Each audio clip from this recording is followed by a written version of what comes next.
Kenapa, Bu? Ini loh parodinya Lesti pakai bahasa Lombok. Demai akan roah akan buat acara besar di embung. Bu. Main ya? Main ya? Iya iya. Nah, Mas live di mana? YouTube. Mana live? Suaraku masuk? Masuk lah. Ini kok. Belenggang patah-patah. Tadi goyang pecah-pecah.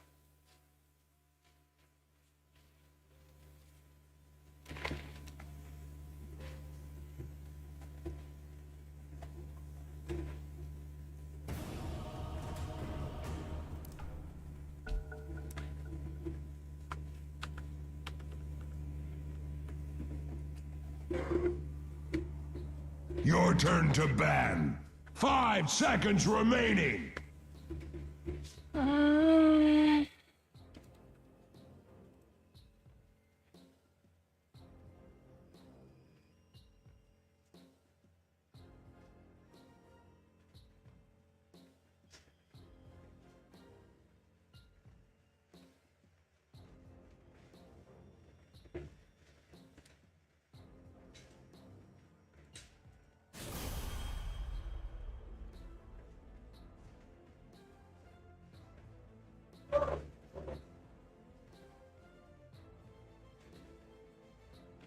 Ten seconds remaining. 5 seconds remaining. Wow.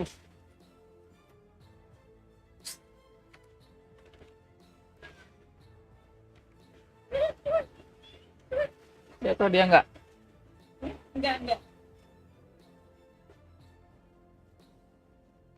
Di camp.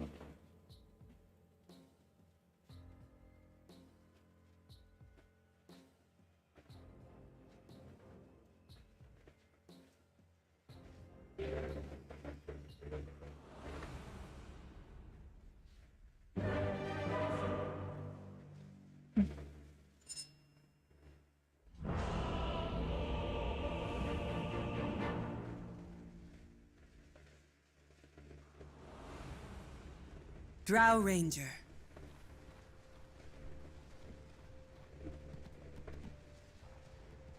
It's in the bag, mate. Prepare for battle. Open it up and see if it's not in there. I'm telling you, it's a lock, mate. Bentar, belum.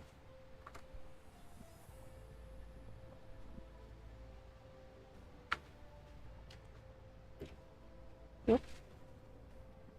30 seconds to battle. Apa ini? Kok langsung ke sini? Kan gini ya? Oh, sawer iya. Itu yang link bawah toh kan? Oh iya.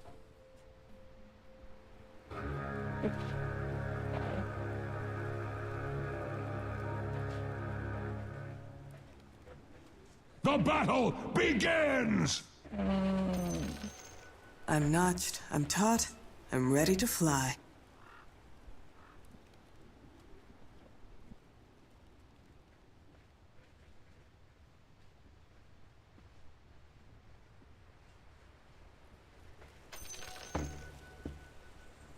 So be it.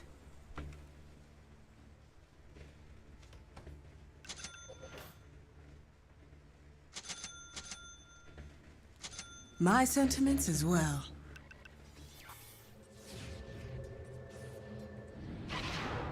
That was my thought.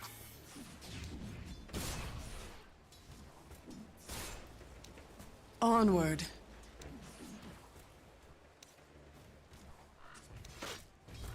Quiver. Your money or you're dead. Agreed.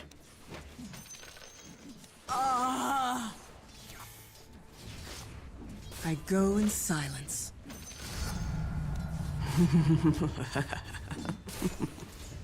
First blood! First blood! To battle.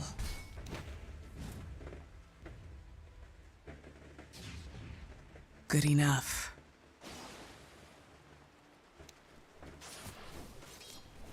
Yes.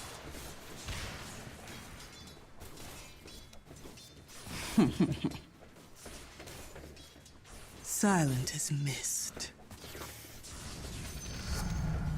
Rangers with candy. Feel my cold embrace.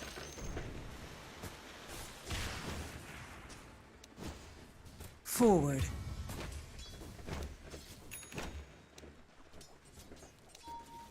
Very well.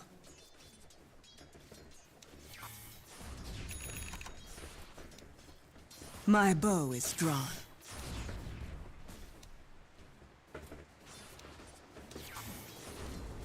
Fair trade. As deep as force. That was my thought. Denied! My bow is drawn.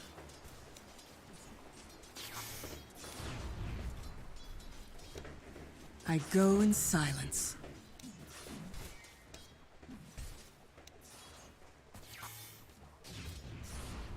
Onward.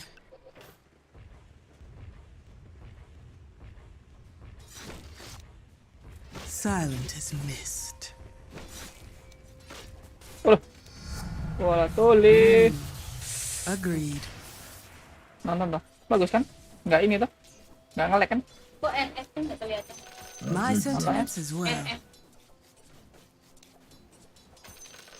Nggak tahu. Kecil Forward. banget loh. Oh, So be it. dulu.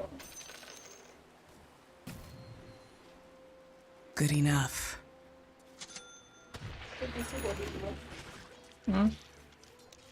To battle.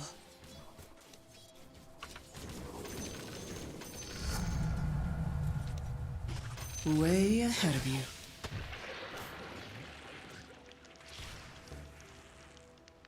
Yes.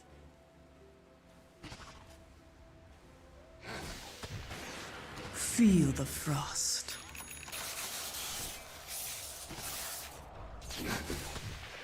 Very well.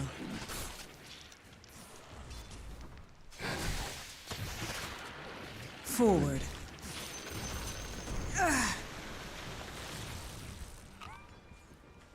To battle. Dah. Terus 5 es kok mati. Very well.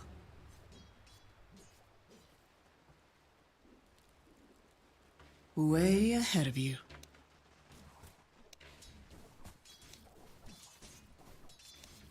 My sentiments as well.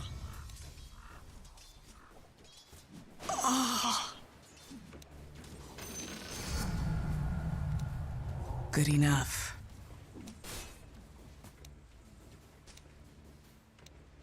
So be it.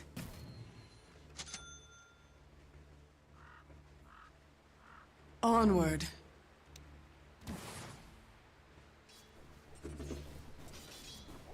Death comes silently.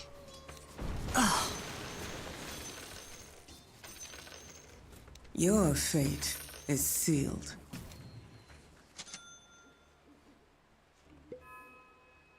I go in silence.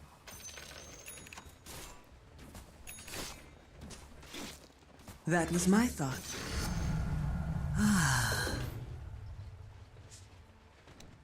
My bow is drawn.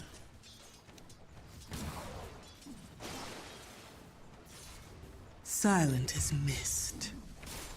Denied. Over here now. I seal you all in silence. Yes. Your middle tower is under attack. Agreed.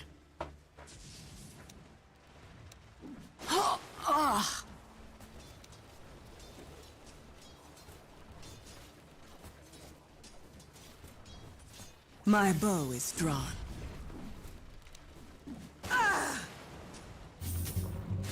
That's all. Three Onward. horns on which to hoist them. Silent as mist.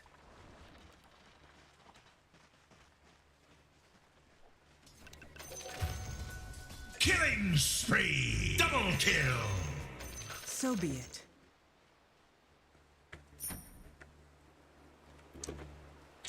Yes.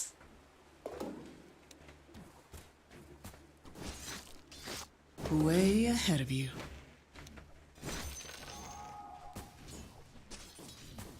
I'll take that.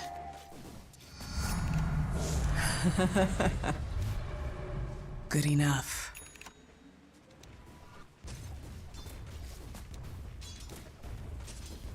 Bite, Frost.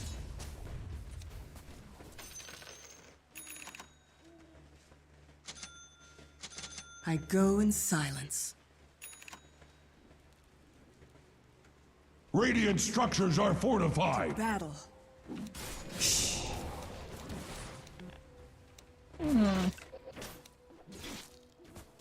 My sentiments as well.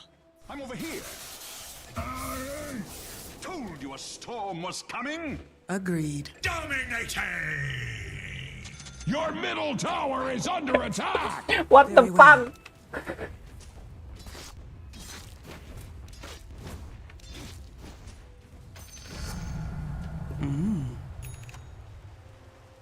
That was my thought.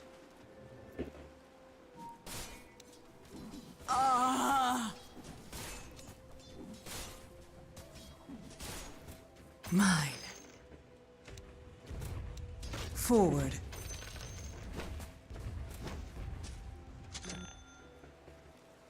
I go in silence.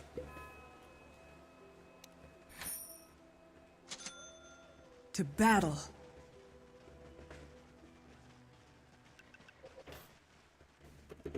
That was my thought. Looking for me? Over here now. Silence. Onward. Killing spree! Double kill! Killing spree!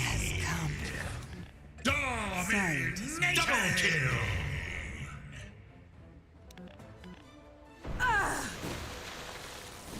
Silence seal you.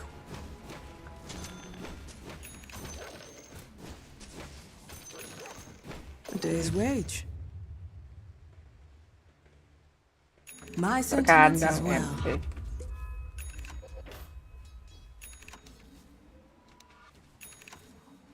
So be it.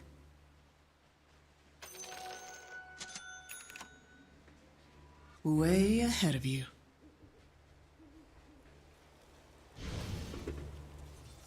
Forward. Silence afflict thee. My bow is drawn. Oh! Mega kill! Double kill! Your top tower is being hacked to pieces. Oke, opo mana ini? Your top tower is under attack. Dire structures are fortified. Super fortified. Sedih bos. Your top tower is under attack. Nggak apa-apa. Padahal easy semua ini. Your top tower is under attack. Faster. Your than top yours. tower has fallen. Good enough.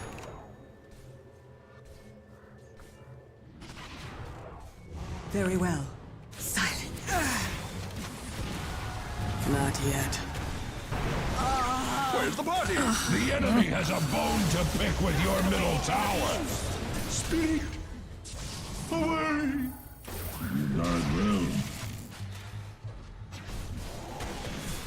Axe is glad that your bottom tower is not Axe's problem. Dominating!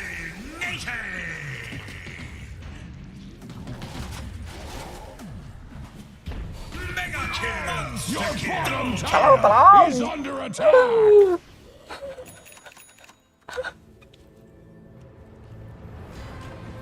That was just a warm-up.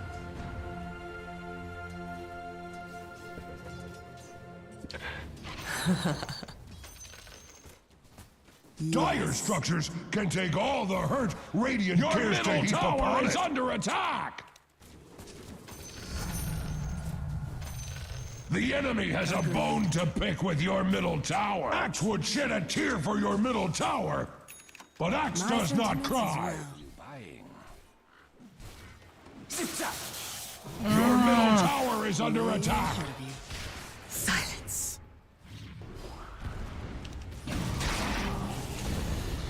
Your middle tower is under attack.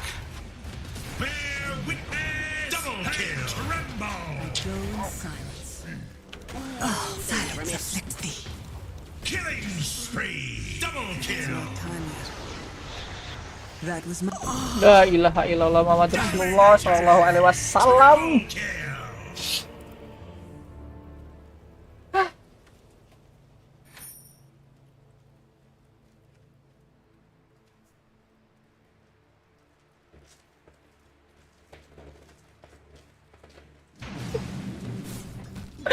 Padahal gabang banget, cok. The enemy has a bone to pick with your middle tower. I take that.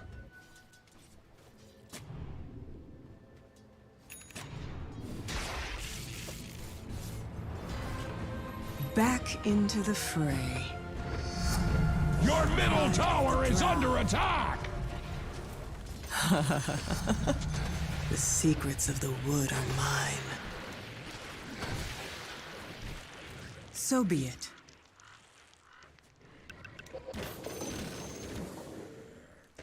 My bow is drawn. Your bottom tower is under attack. Agreed. Mega kill. Onward.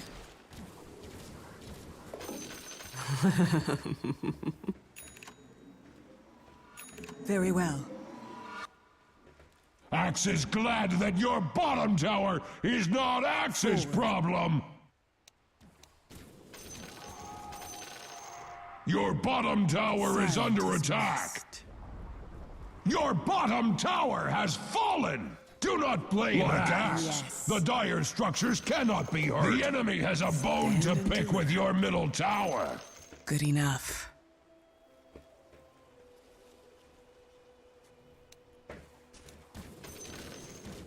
Good enough.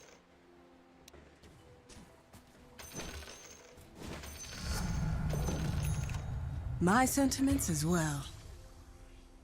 Your middle tower is under attack. Onward.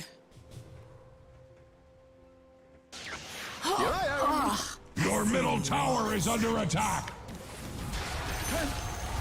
Welcome I'm under back. attack. The drow have won. Your less middle than- tower has fallen.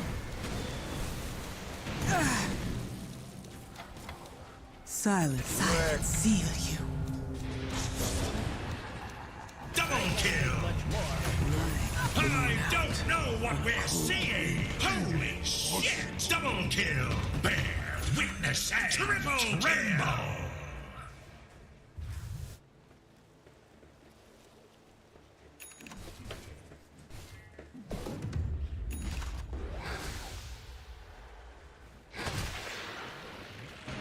Your top tower is under attack.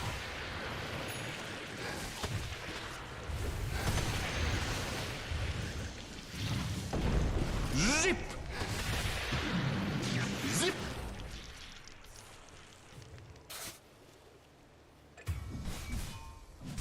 No way.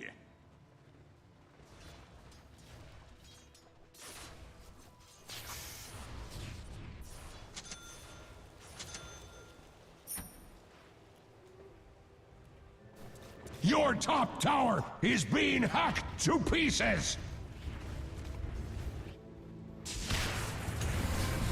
I'll just... Your top tower is being hacked. Your top tower has fallen. Axe needs something to chop.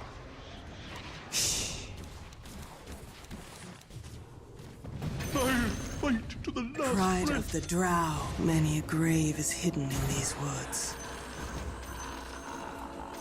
My bow is drawn. Black King Bar. To battle.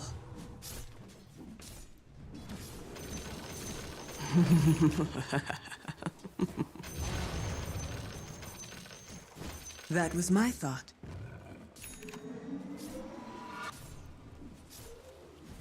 So be it.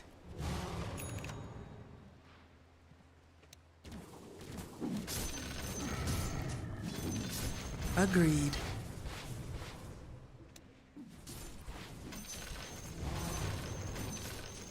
Forward.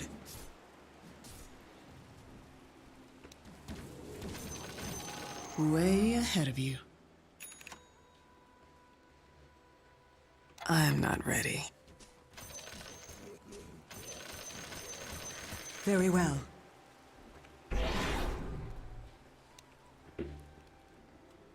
I go in silence. I'll take that. So be it.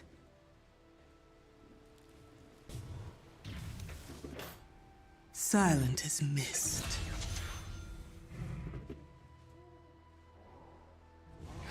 Agreed.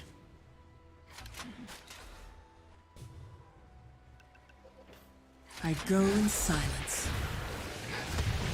Silence all. A natural death. Into the fray.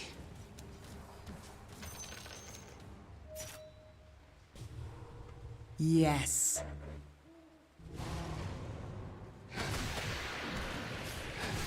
Good enough. Radiant structures are fortified with 12 important vitamins and minerals. Arrow. Find your silence. Over here. Oh, where's the body? The enemy's top tower has fallen. That was done in the spirit of Axe. Oh shit. I don't know what we're seeing here. Holy shit! Ultra kill!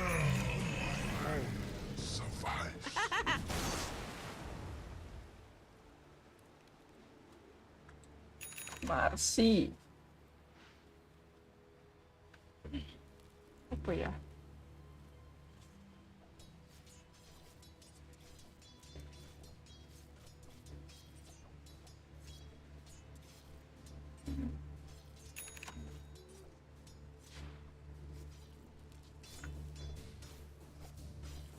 Roshan has fallen to the Radiant. 17-0.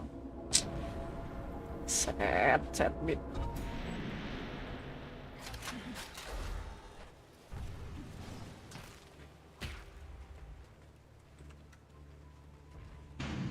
The enemy has a bone to pick with your middle tower. Dire structures are fortified. Your middle tower is under attack. Thank you, sore-sore. What's this? To battle. Have a little. Silence seal you. I'm not ready. My sentiments as well.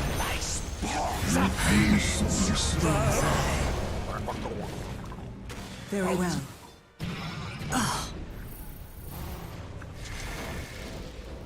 Way ahead of you. My city seems. My bow is drawn. Bear witness and tremble! Forward.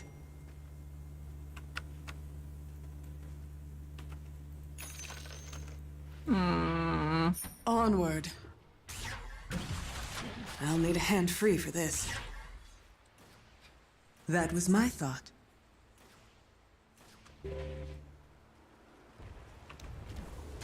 Way ahead of you.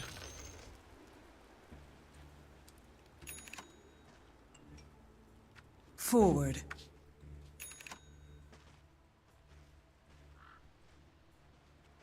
Onward.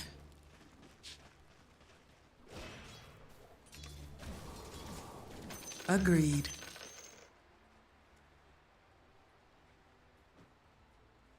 So be it.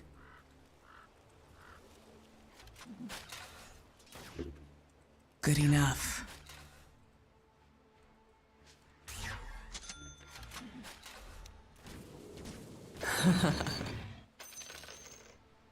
That was my thought.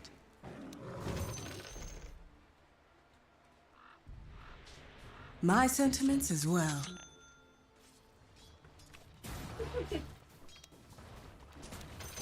Silent as mist.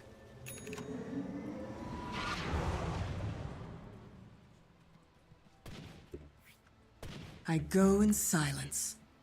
Bagus. Live aja, live. My bow is drawn. Bacot ayo. My bow is strung. Yes.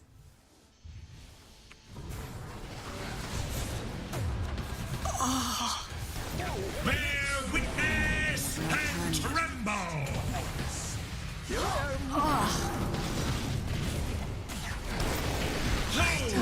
Holy double kill. Yeah.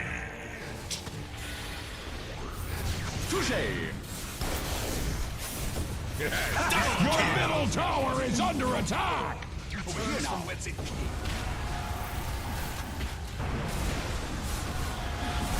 The enemy has a bone to pick with your middle tower. Your middle tower has fallen! Are you going to do something about that? Explain to Axe. Why are your middle barracks standing there undefended? You. Your middle tower is under attack!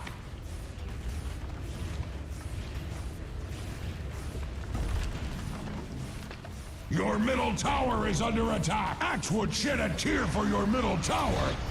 But Axe does not cry! Your middle tower has fallen! Your ancient is under attack! Puny Radiant hides behind their fortifications! Your ancient is under attack!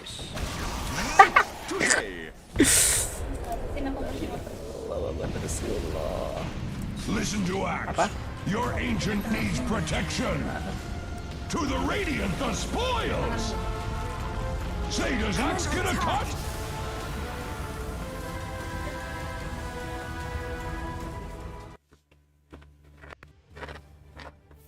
Berapa emang? Mas tadi mana sih?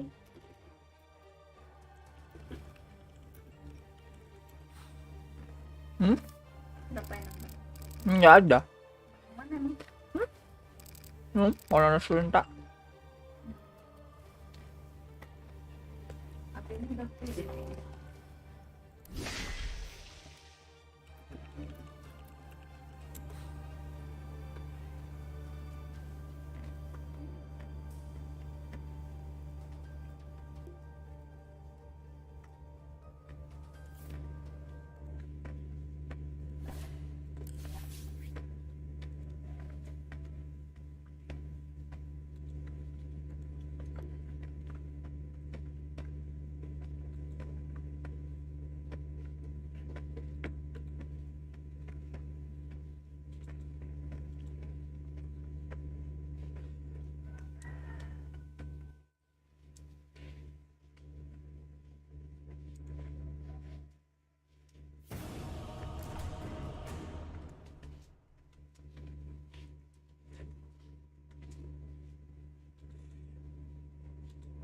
Pipis lagi.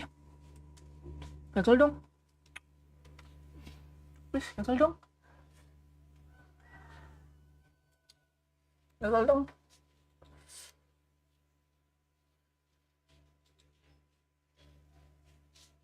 Gagal dong. Oke, gagal. Ay.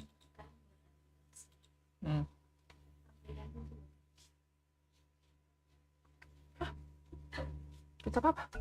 Allah ilah. Siapa itu? Enggak, tim lain. Terus? Dan kayak Mas Danang dia juga bantu di sana. Udah hafal berapa ayat? Your turn to ban. 5 seconds remaining.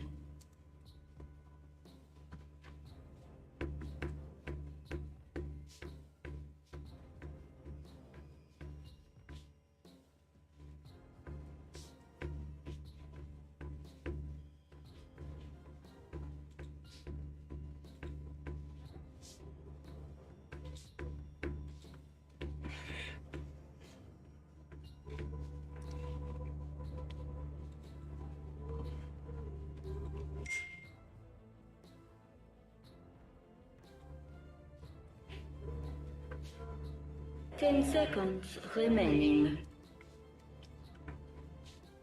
5 seconds Waduh, seneng kok. remaining.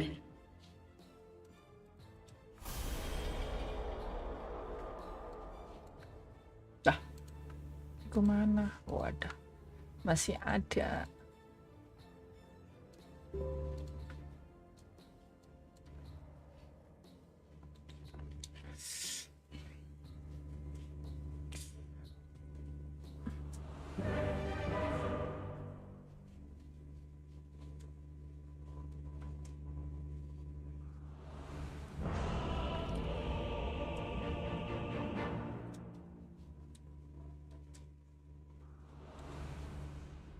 Looks like I've got some new stories to tell.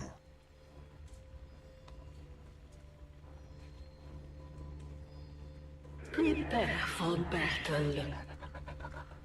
On the move.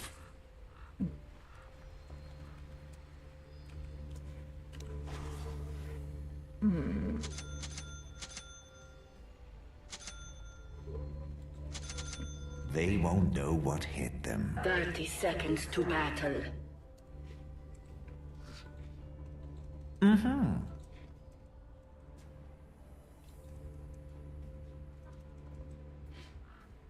Yes.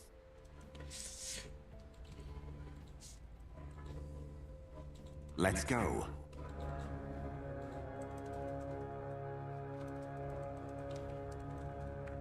Okay.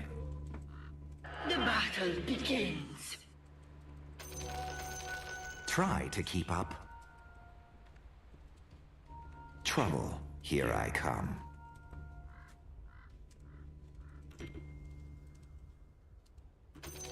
They can't stop me.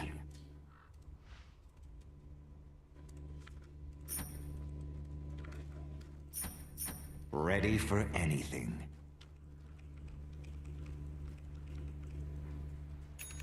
From here to there.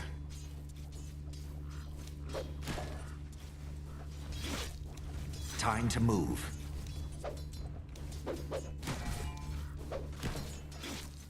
I'll go where the action is.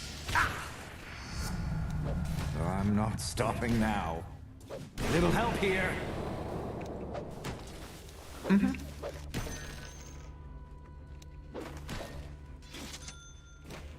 Hope we find trouble.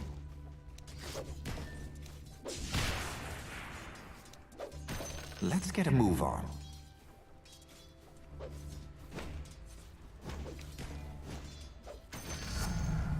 I'll show them why I'm called It Ends Here.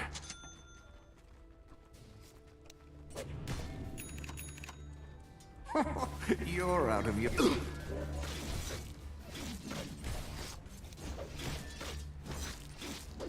Got it. I'm under attack.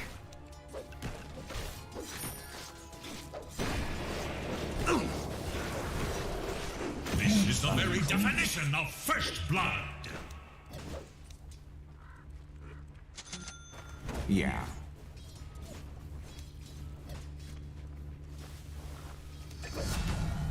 I'm stronger now. All right, maiden. Let's have some fun. Do you know who I am?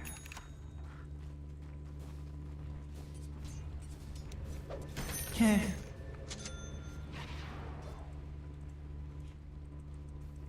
They can't stop me. Keren. Yeah.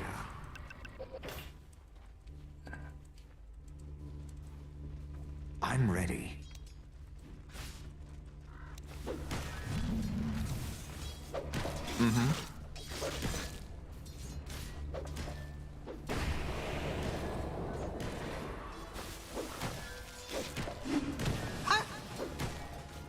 Lah. Here, our hero dies. I'm stronger now. I can feel it. Yes?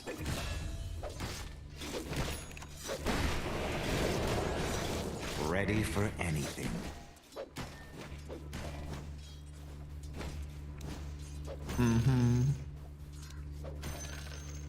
On it.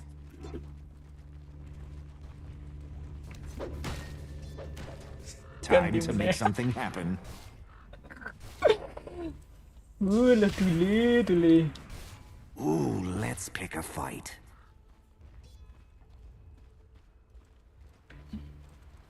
Let's get a move on.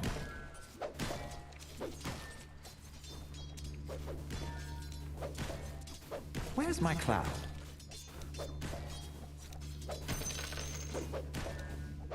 I'll go where the action is. Hold it! No! They won't know what hit them.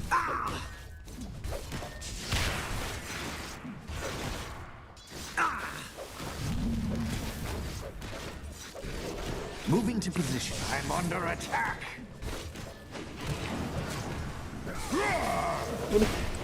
Impossible. Yeah!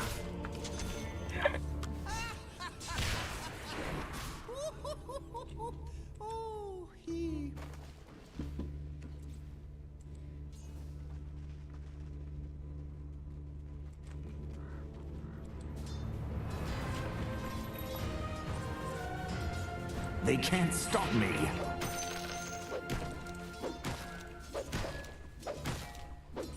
You should have stayed home.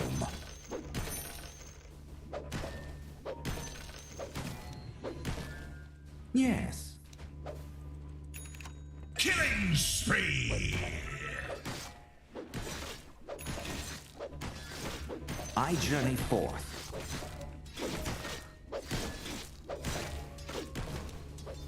Time to pick a fight. A soldier's dead. I'm stronger now. I can feel it. Ready for anything. Lag. Udah download enggak kan? Yes. Pingku naik.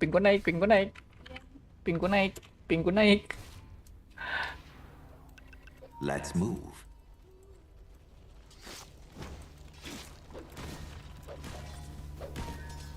Time to make something happen.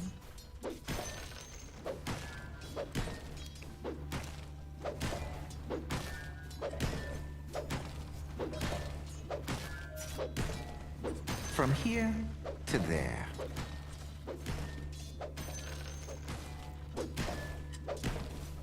Oh, I'm going to enjoy this.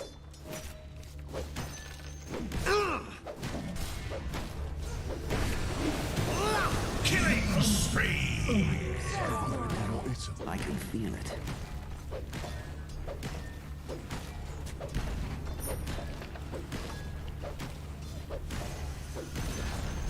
Let's The get a move. enemy's bottom tower has fallen. Okay.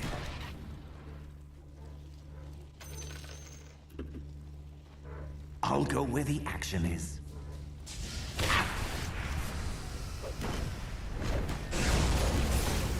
Get over here and help. Unbelievable!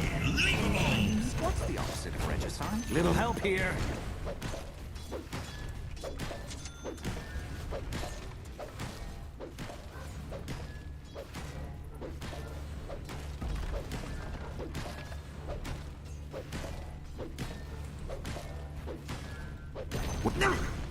The enemy's bottom tower has fallen.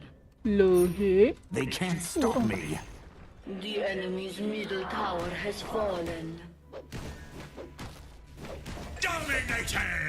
Unbelievable! Ready for anything.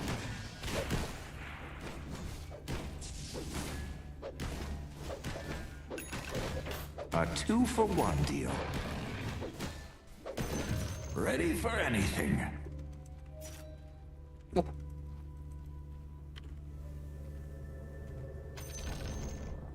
The enemy's top tower has fallen.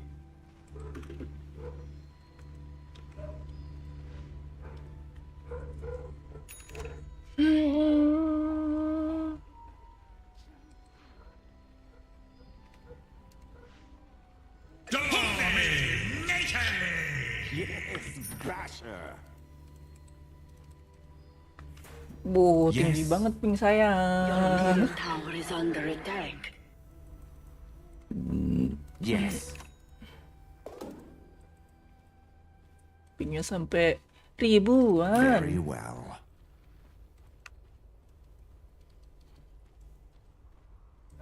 Let's get a move on.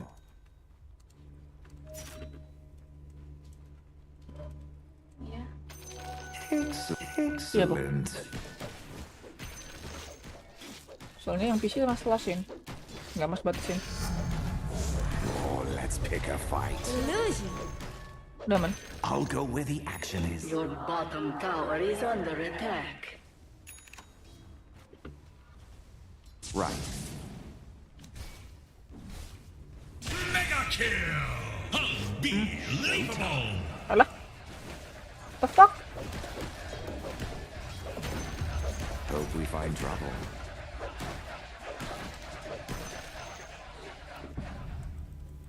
I journey forth.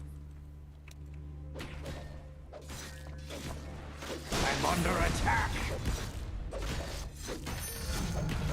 I'll fight anyone that... Killing spree! Unbelievable! Ready for anything. Need a few more. Over here!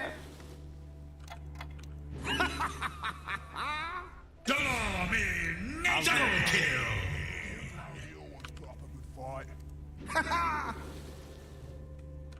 Your top tower is under attack. Just a little up. Wait for it! Mega kill! Holy! Taking the high ground!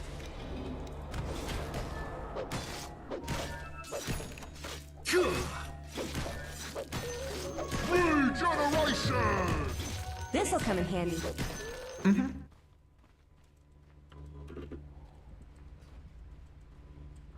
Yes.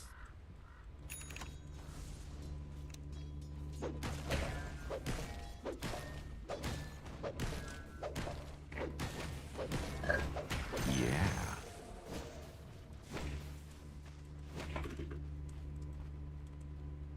Yes. Well, nice view. Incoming! Unbelievable!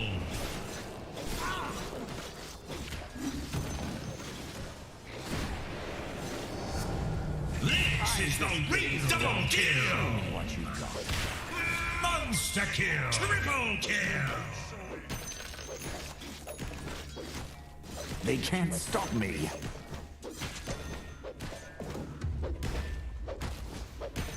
Ooh, let's pick a fight. Bagus lah. Yes, little help here. Whoo! Where do you think you're going? Ha!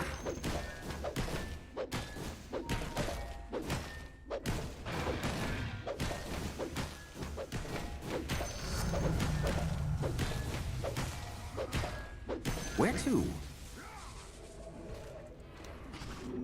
Here I come!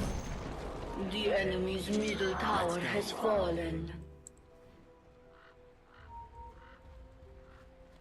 You can see everything up here. It's mine.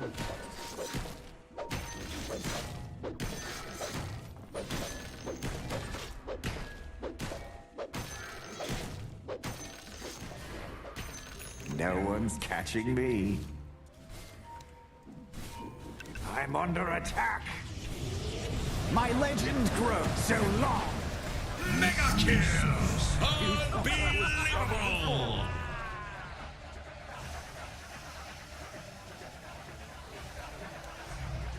On the move. They're going to be telling stories about this. Roshan has fallen to the Radiant. Okay.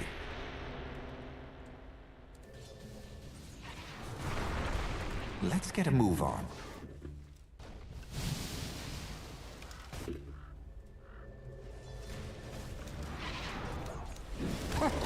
You're out of your league.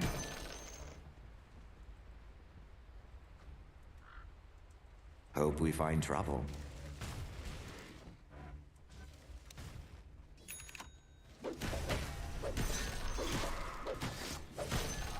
Time to move.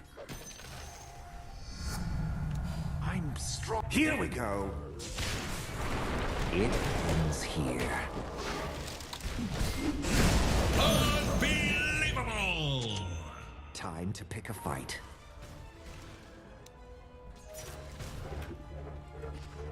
I'll go where the action is.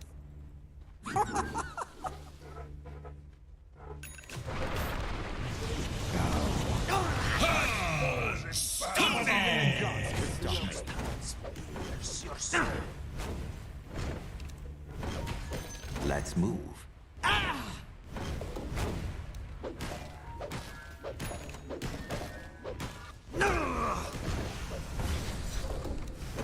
Too easy.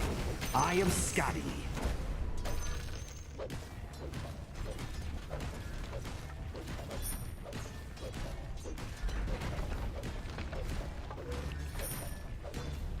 Got it.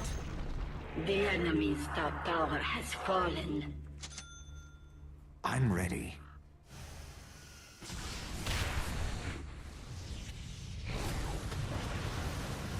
Wicked sick! Unbelievable!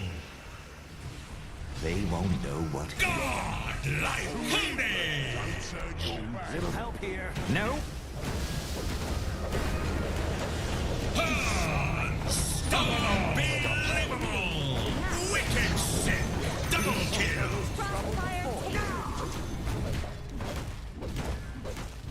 Yes. I'm under attack.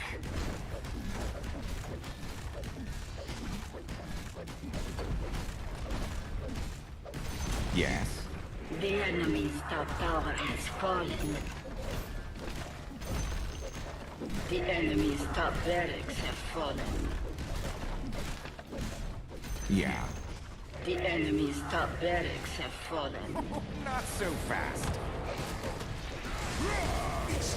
So tough for me.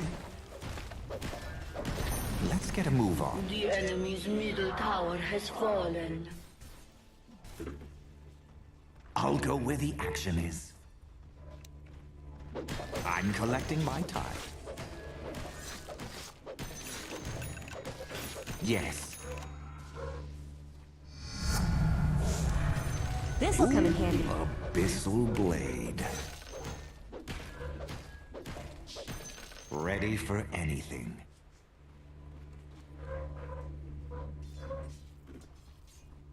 On it.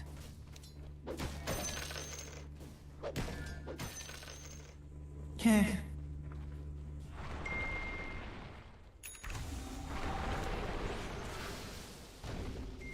Where do you think you're going? Watch this trick. Get over here and help! Come on! Good assassins never die. Killing spree! Killing spree! Double kill! They can't stop me.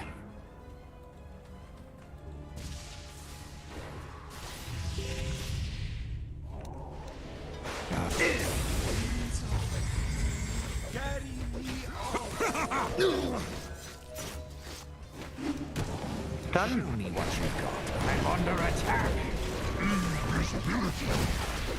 Dominating! Not a little help here. The enemy's middle barracks have fallen. Very well. The enemy's middle barracks have fallen.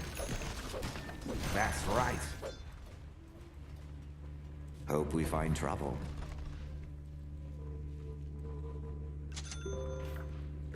Where's my cloud?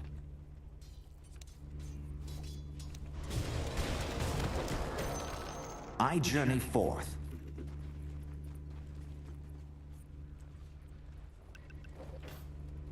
From here to there. I'll fight anyone that gets in my way. Right.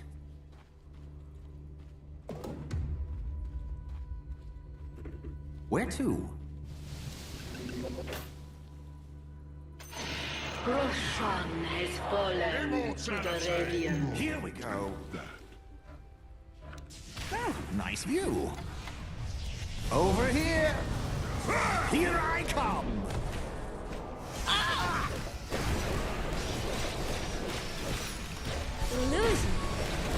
Mega kill! I could do this all day. The enemy's bottom tower has fallen. It ends. The enemy's bottom barracks have fallen. The enemy's middle tower has fallen. You think you can beat me? Leave my grave unmarked. You make a right Yes. thing, The Cushion! enemy's middle tower has fallen. The enemy's bottom barracks have fallen. Mega creeps. Leave it to me. It ends here. Let's pick up. Back to it! Yeah. Radiant victory.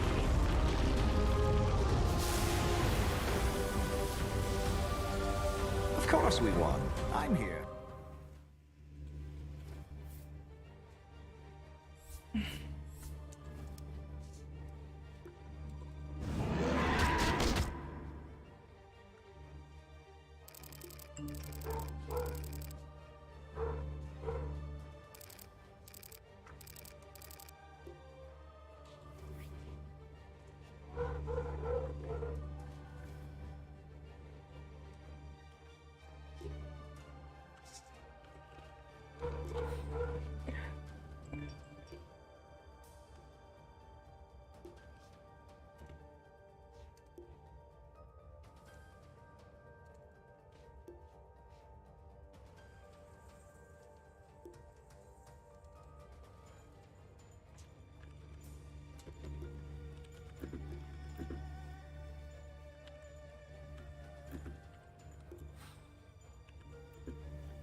Apa ya? Tes kesku. Mas. Nggak nampak.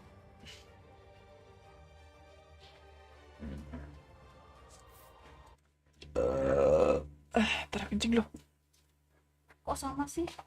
Aku dulu. Kan wudhu sholat bareng. Oke.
Mas,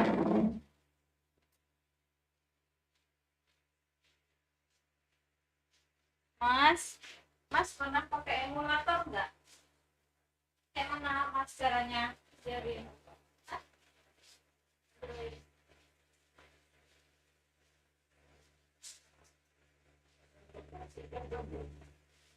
jadi kayak tampilan HP itu bisa kita aktif lewat layar laptop. Cuman kalau Mac belum. Itu yang enak juga.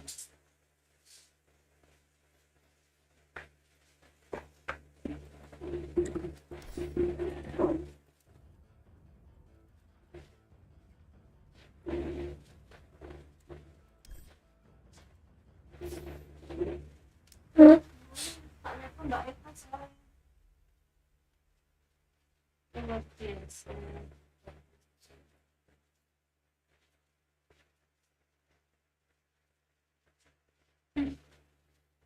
Gak usah lah pakai HP aja. Nanti beda isu kalau udah jadi simulator. Karena kan ini aplikasi baru yang dirilis. Tunggu.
5 seconds remaining, team ban. Apa? Ini ada istilah apa? Mana?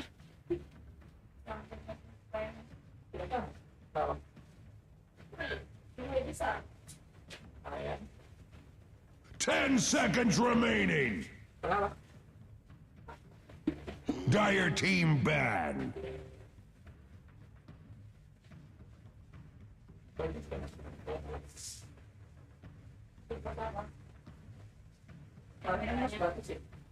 Radiant team ban. Jadi speednya cuma 200-an. Dire team Welcome ban. one and all. We are back here for game number 2 between EG versus Gaming Gladiators. Right now, EG is at the top of Group A, and with a 2-0 here, they can solidify that position for themselves. But they need to win the second game up against the side of Gaming Gladiators. Gaming Gladiators, in the meantime, stuck in the middle of the group. They don't want to start the playoffs in the lower bracket. They don't want that BO1 gauntlet, so they need to win this game in order to try and avoid that fate. Let's find out if they can do it, or if it's going to be EG bleeding blue all over us again for game number 2. I'm Snare, joined by Fluke yet again. Good sir, the first pick shadow fiend for EG. Most first pick Shadow Fiends have been winning in this particular tournament. What's going to be the response from Gaming Gladiators? What do you want to see them do to try and deal with the Arteezy SF? 10 seconds There's a lot of remaining. things that we've been seeing in response to the Shadow Fiend. We've been 5 seeing this Monkey seconds King hero remaining. as a response to the SF, whether it be an offlane one for Fantech or whether or not we've been seeing, you know, a lot of these safe lane Shadow Fiends. I like this Primal Beast response. The first couple of bans, a little bit interesting for me. E.g., they have first pick this time around, and Gaming Gladiators wanted to go. But the Broodmother and the Beastmaster band are kind of interesting. Kind of leads me toward them looking for it. Yeah. 10 seconds remaining. Maybe they don't want to get rolled over by EG again. They're like, well, if we're going to lose the 5 game, fine. seconds But remaining. these Zeus strats have to stop. They're not going to just beat us within 20 minutes and make the game look impossible for us to play. And here's another one of the responses we've been seeing to the Shadow Fiend. Snapfire, you outrange the SF, pepper him with damage from afar. And we see this particular combo do quite a lot of work. The Primal Beast and the Snap, pre-BKBs on these core heroes, and even afterwards, if you get caught by a random onslaught into Pulverize with the Morty's Kisses raining through, 5 sometimes you get to a point where seconds you have to make that awful decision as a carry player. I'm on like 300 HP. Do I pop BKB for the 5% chance of survival, or do I take the chance to maybe try and escape? Do I guarantee the death? It becomes much more difficult to play. So love this opener from Gaming Gladiators. But equally, I love that EG remain confident in the Fly Sven. It's looked so good for them, and it's going to help Shadow Fiend in the safe lane as well. 10 seconds remaining. I also like that it's a flexible hero. I'm kind of surprised that they didn't just 5 hit the seconds assassin remaining. button. Very good against the Primal Beast. Very good against the Snapfire. We talked about the Snapper's response to the Shadow Fiend throwing that Mortimer's on his head. If you're a Nyx assassin, you literally just walk in with Spike Carapace and the Mortimer's just goes bye-bye. So maybe that could have been something that EG are looking towards here, but I do like that they picked this Sven here because when we talk about this first pick, we always say that, you know, you come in for that 8th pick, you pick a carry here and you cover it with 3 ends. They already decided to pick their Shadow Fiends, so they picked their Sven here, and that gives them that little bit of flexibility. It could be the position 1 for Arteezy, or it could just be a fly hero when we get a little bit later on. I like the way that EG are drafting now, and I think the 10 response from Gaming seconds Gladiators is you remaining. kind of have to play a little bit of flex yourself. 5 seconds remaining. That's some of it now with this Primal Beast. He can go middle for Boom. Could be the off-lane pick for Ace. I don't think he's played Primal Beast just yet for Ace. And today we've also started to see more and more position for Primal Beasts. So Gaming Gladiators have that quite wide open. For the most part, X Nova has shown us the way on the Snapfire, shown that you can be a farmer on this hero if really need be. There was that one game where they gave him a little bit more priority than Kaka. So this could also be the Snapfire for Tofu rather than for Celery. Radiant team Have a bad. lot to think about. Yo, I'm really glad that they banned Disruptor though. Quick bans in the second phase here. And EG removing the Morphling, which we've seen as one of the responses to the Shadow Fiend if the game does get to the state where Morphling can play a lot. But today, Morphling's like fallen off a cliff. He's only been picked twice today. Yesterday, he was in every other game. Today, it was like, man, who needs the waveform? Who needs the Waterman in this game?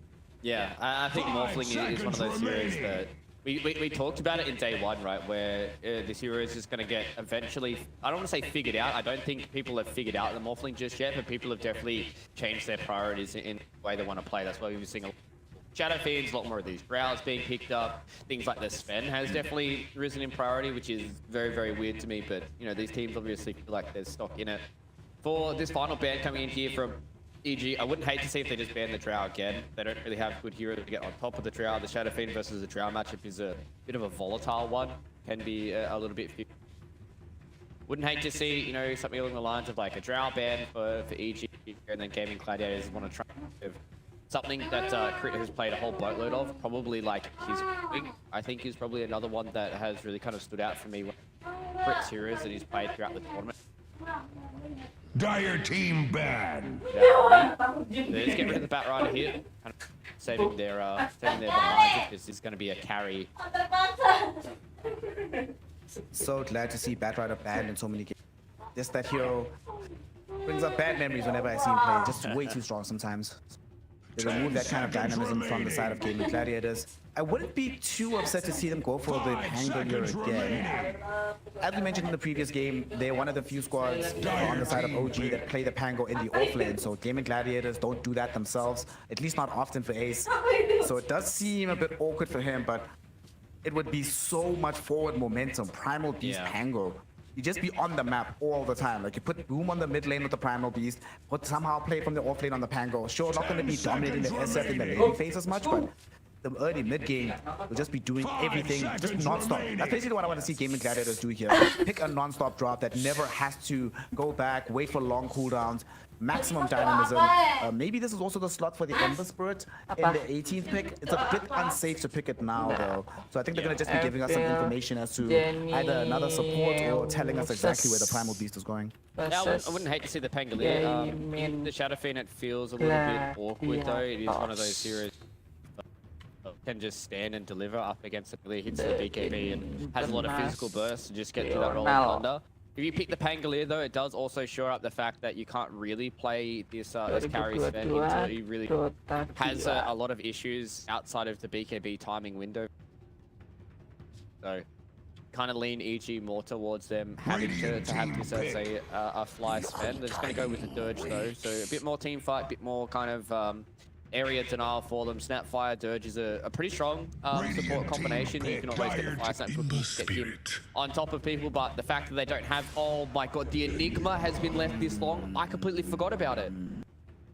I forgot about it. You know, the assumption, honestly, right, is that this hero is banned. Whenever I see this hero, it's like, oh, it's banned, whatever. Not even gonna worry about it. But Enigma comes out here for the side of EG. Oh my gosh. All right, Nightfall Enigma, let's go. This is going to be a difficult game. They've got now oodles of team fight on the side of EG. They've got late game potential. They've got push potential. They've got laning strength. This is looking like a very well balanced draw from them. And this game in Gladiators squad, they go back for the Drow Ranger. We saw them have some difficulties in the first game against the Sven. There's a little bit more protection for the Drow in this situation. With the Primal Beast, Undying's there with Soul Rip as well.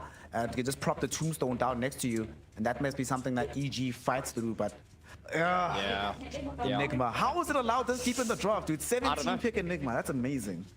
I really don't know. That's why as soon as it came out, I was like, oh, EG actually just won. Dire team ban. And I think the fact that they have no way of dealing with BKB Black Hole is hard enough for them. They're at least able to have like a half decent lane with, you know, the Undying and the Drow Ranger. It's relatively okay. Drow Ranger is good, has a lot of physical damage to deal with the Eidolons, but I don't know, man. This is a pretty strong Enigma game, and we've seen how good Enigma has been even against his counters.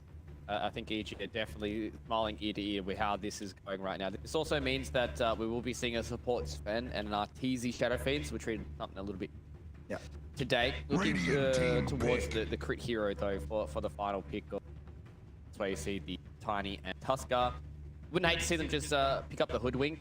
It's a hero that can kind of weave and be awkward into the backlines to try and catch out the Drow Ranger. I think that's the biggest thing that's nice here for Gaming Gladiators, is they don't really have 10 seconds any of these heroes that can really get on top of the Drow. They have the Ember Spirit, but you have to play that awkward kind of dance where if you get gusted, you can kill.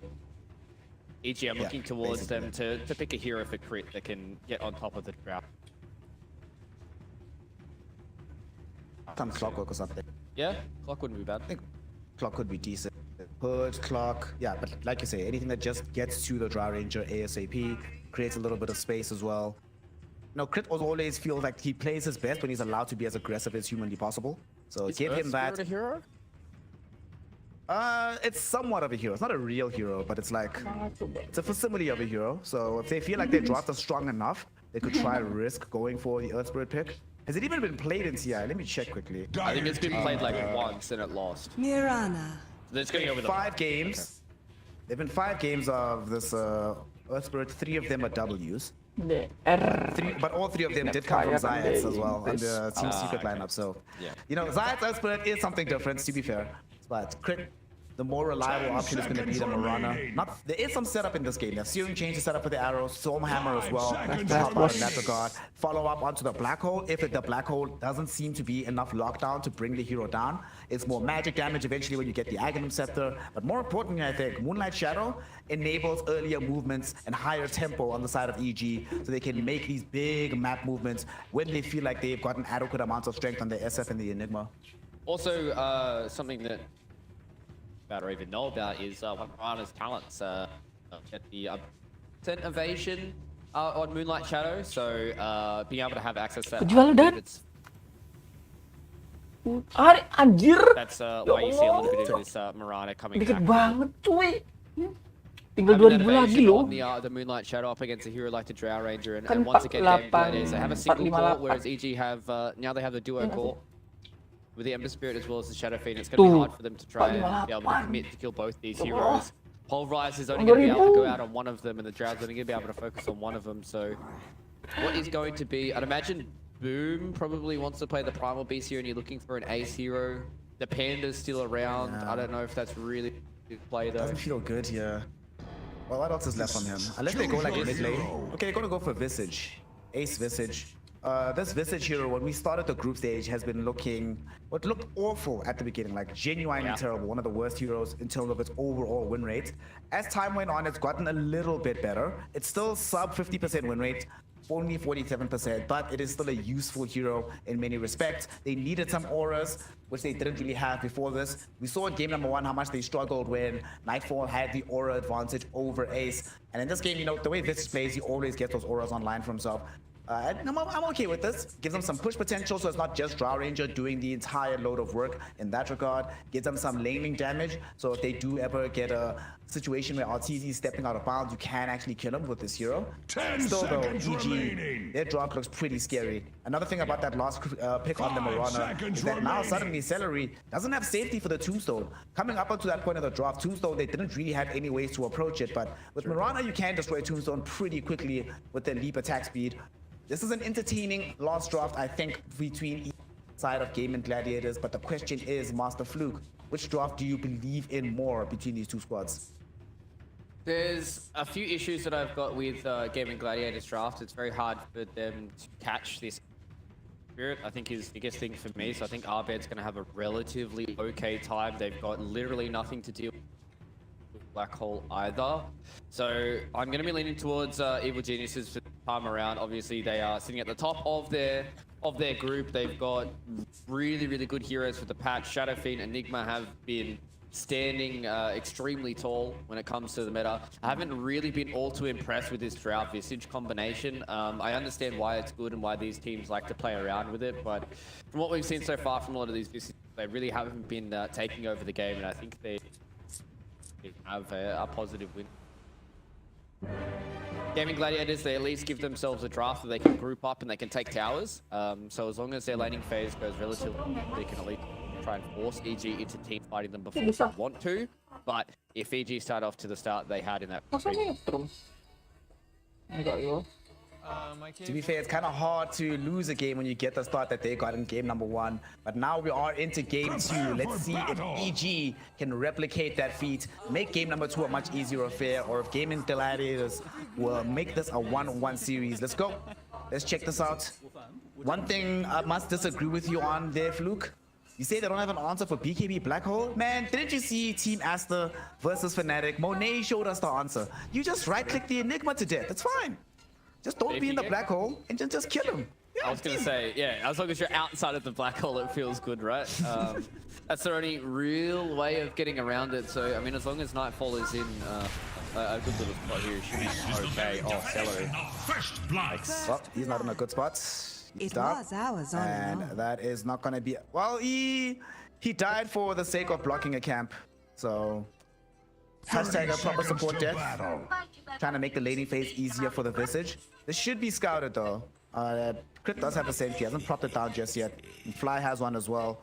So as soon as they figure out exactly where it is, they should be able to get the D ward. But, you know, Undying doing what he can. And now, also, because he's died so early, Fluke, he's taken pressure off of his lanes. No one has to worry about messing up and giving away first blood. Been given. The battle See what Tofu's begins! Bottom side. Oh. Is he just kind of try and mess around with Nightfall? Maybe he's. I think he was waiting Scatter Blast. Yeah, I think that's what he wanted to do. He wanted to like melt half the creep wave. He was hoping that Nightfall would go for a conversion on the high ground, but Nightfall was patient enough to wait. Oh, might be having a situation where he can interrupt the early laning of this Enigma. Say that would have been a nifty little play coming in there from Tofu to at least put the pressure back onto Nightfall, who they've actually left alone. And I like the way that EG does this, is right, because they have this this ward in the lane. They know that they can try and abuse the fact that early on they have very, very strong one for this Sven as well as the Mirana are very, very good. You just see Gaming Gladiators, they don't want to show until they see where for KRAIT is. Radiant's courier. Vision once again Metaphorically is really, really strong. I didn't really talk about it all too much in that previous game, but the way that EG were able to play around their wards, you know, they put them in such good positions that they're able to just take parts of the map and really understand where Gaming Gladiators have been and make it such a very small map for Gaming Gladiators to play in. And now KRAIT has been spotted out. Took quite a while. They were really trying to force that kill, but Ace was so patient, prepared to sit all the way far back until he knew that there was safety to emerge from the trees once he sees the Mirana show in the top lane. Will be rewarded by this patience by just not dying. And middle. Let's talk about this lane here. We saw Primal Beast versus Pango in the last game. Now we have the Ember Spirit, who just gets all slotted into by Boom. Feels like although Ember can certainly get CS for himself, he feels like he's never really playing underneath the safety of feeling good until he gets level 6. Before that, he's always going to be on his tippy toes, imagining that this Primal Beast might just quickly trample him down and make his life a living hell. Yeah, I think that's the reason why you're seeing that Arbed's not going Flame Guard either. It was pretty useless in the trample, right? Like the trample, he's going to pop Flame Guard, and he's going to trample it off. So very, very hard for Arbed to actually try and abuse the Flame Guard this time around. That's why I like that he's going for the max light build. He's going to have chains as well, so that means he's going to have early access to this chains. It means that Arbed's going to make some that on the back of, you know, him getting towards a power rune. KRAIT's going to make a rotation because he's playing his Mirana. He loves being extremely active. Mirana as well, so if they're able to secure a power rune towards the mid lane, he can make his first rotation, and we multiple times.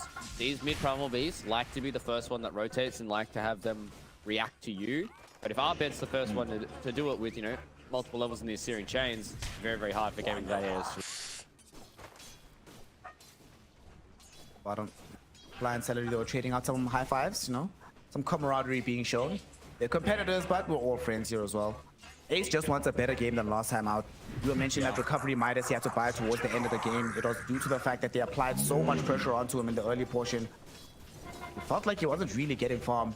So far, it's not looking uber great, but it does get a little bit better as he starts to climb these levels. And without the Mirana coming bottom or the Ember Spirit, it's unlikely they kill him. But Arbed in the mid lane trying to go for a jump onto Boom. He had a lot of damage coming out, but just not enough to kill him. Dude, Arbed is dominating this lane, like... Boom is very far off the pace here. That's all he's into, but Arbed is not going to care. He's like, cool, mate. It's fine. I'll just keep on winning. Yeah, you can see what Boom is trying to do now, right? Like, he just... Okay. Ace does get the first kill there on to KRAIT. Arteezy. Great miss. Should be fine. Yeah, he destroyed the tombstone. It looks that way, yeah. Yeah, it looks like he did. What I was talking about just before with Arbed being able to play fast. You can see that Boom understands that he just kind of needs to push out this wave. Doesn't really want to play up against the max side of Fist Searing Chains combination coming in from Arbed. And he's at the point now where he's kind of just had to spam out this lane and then just see if he can make it.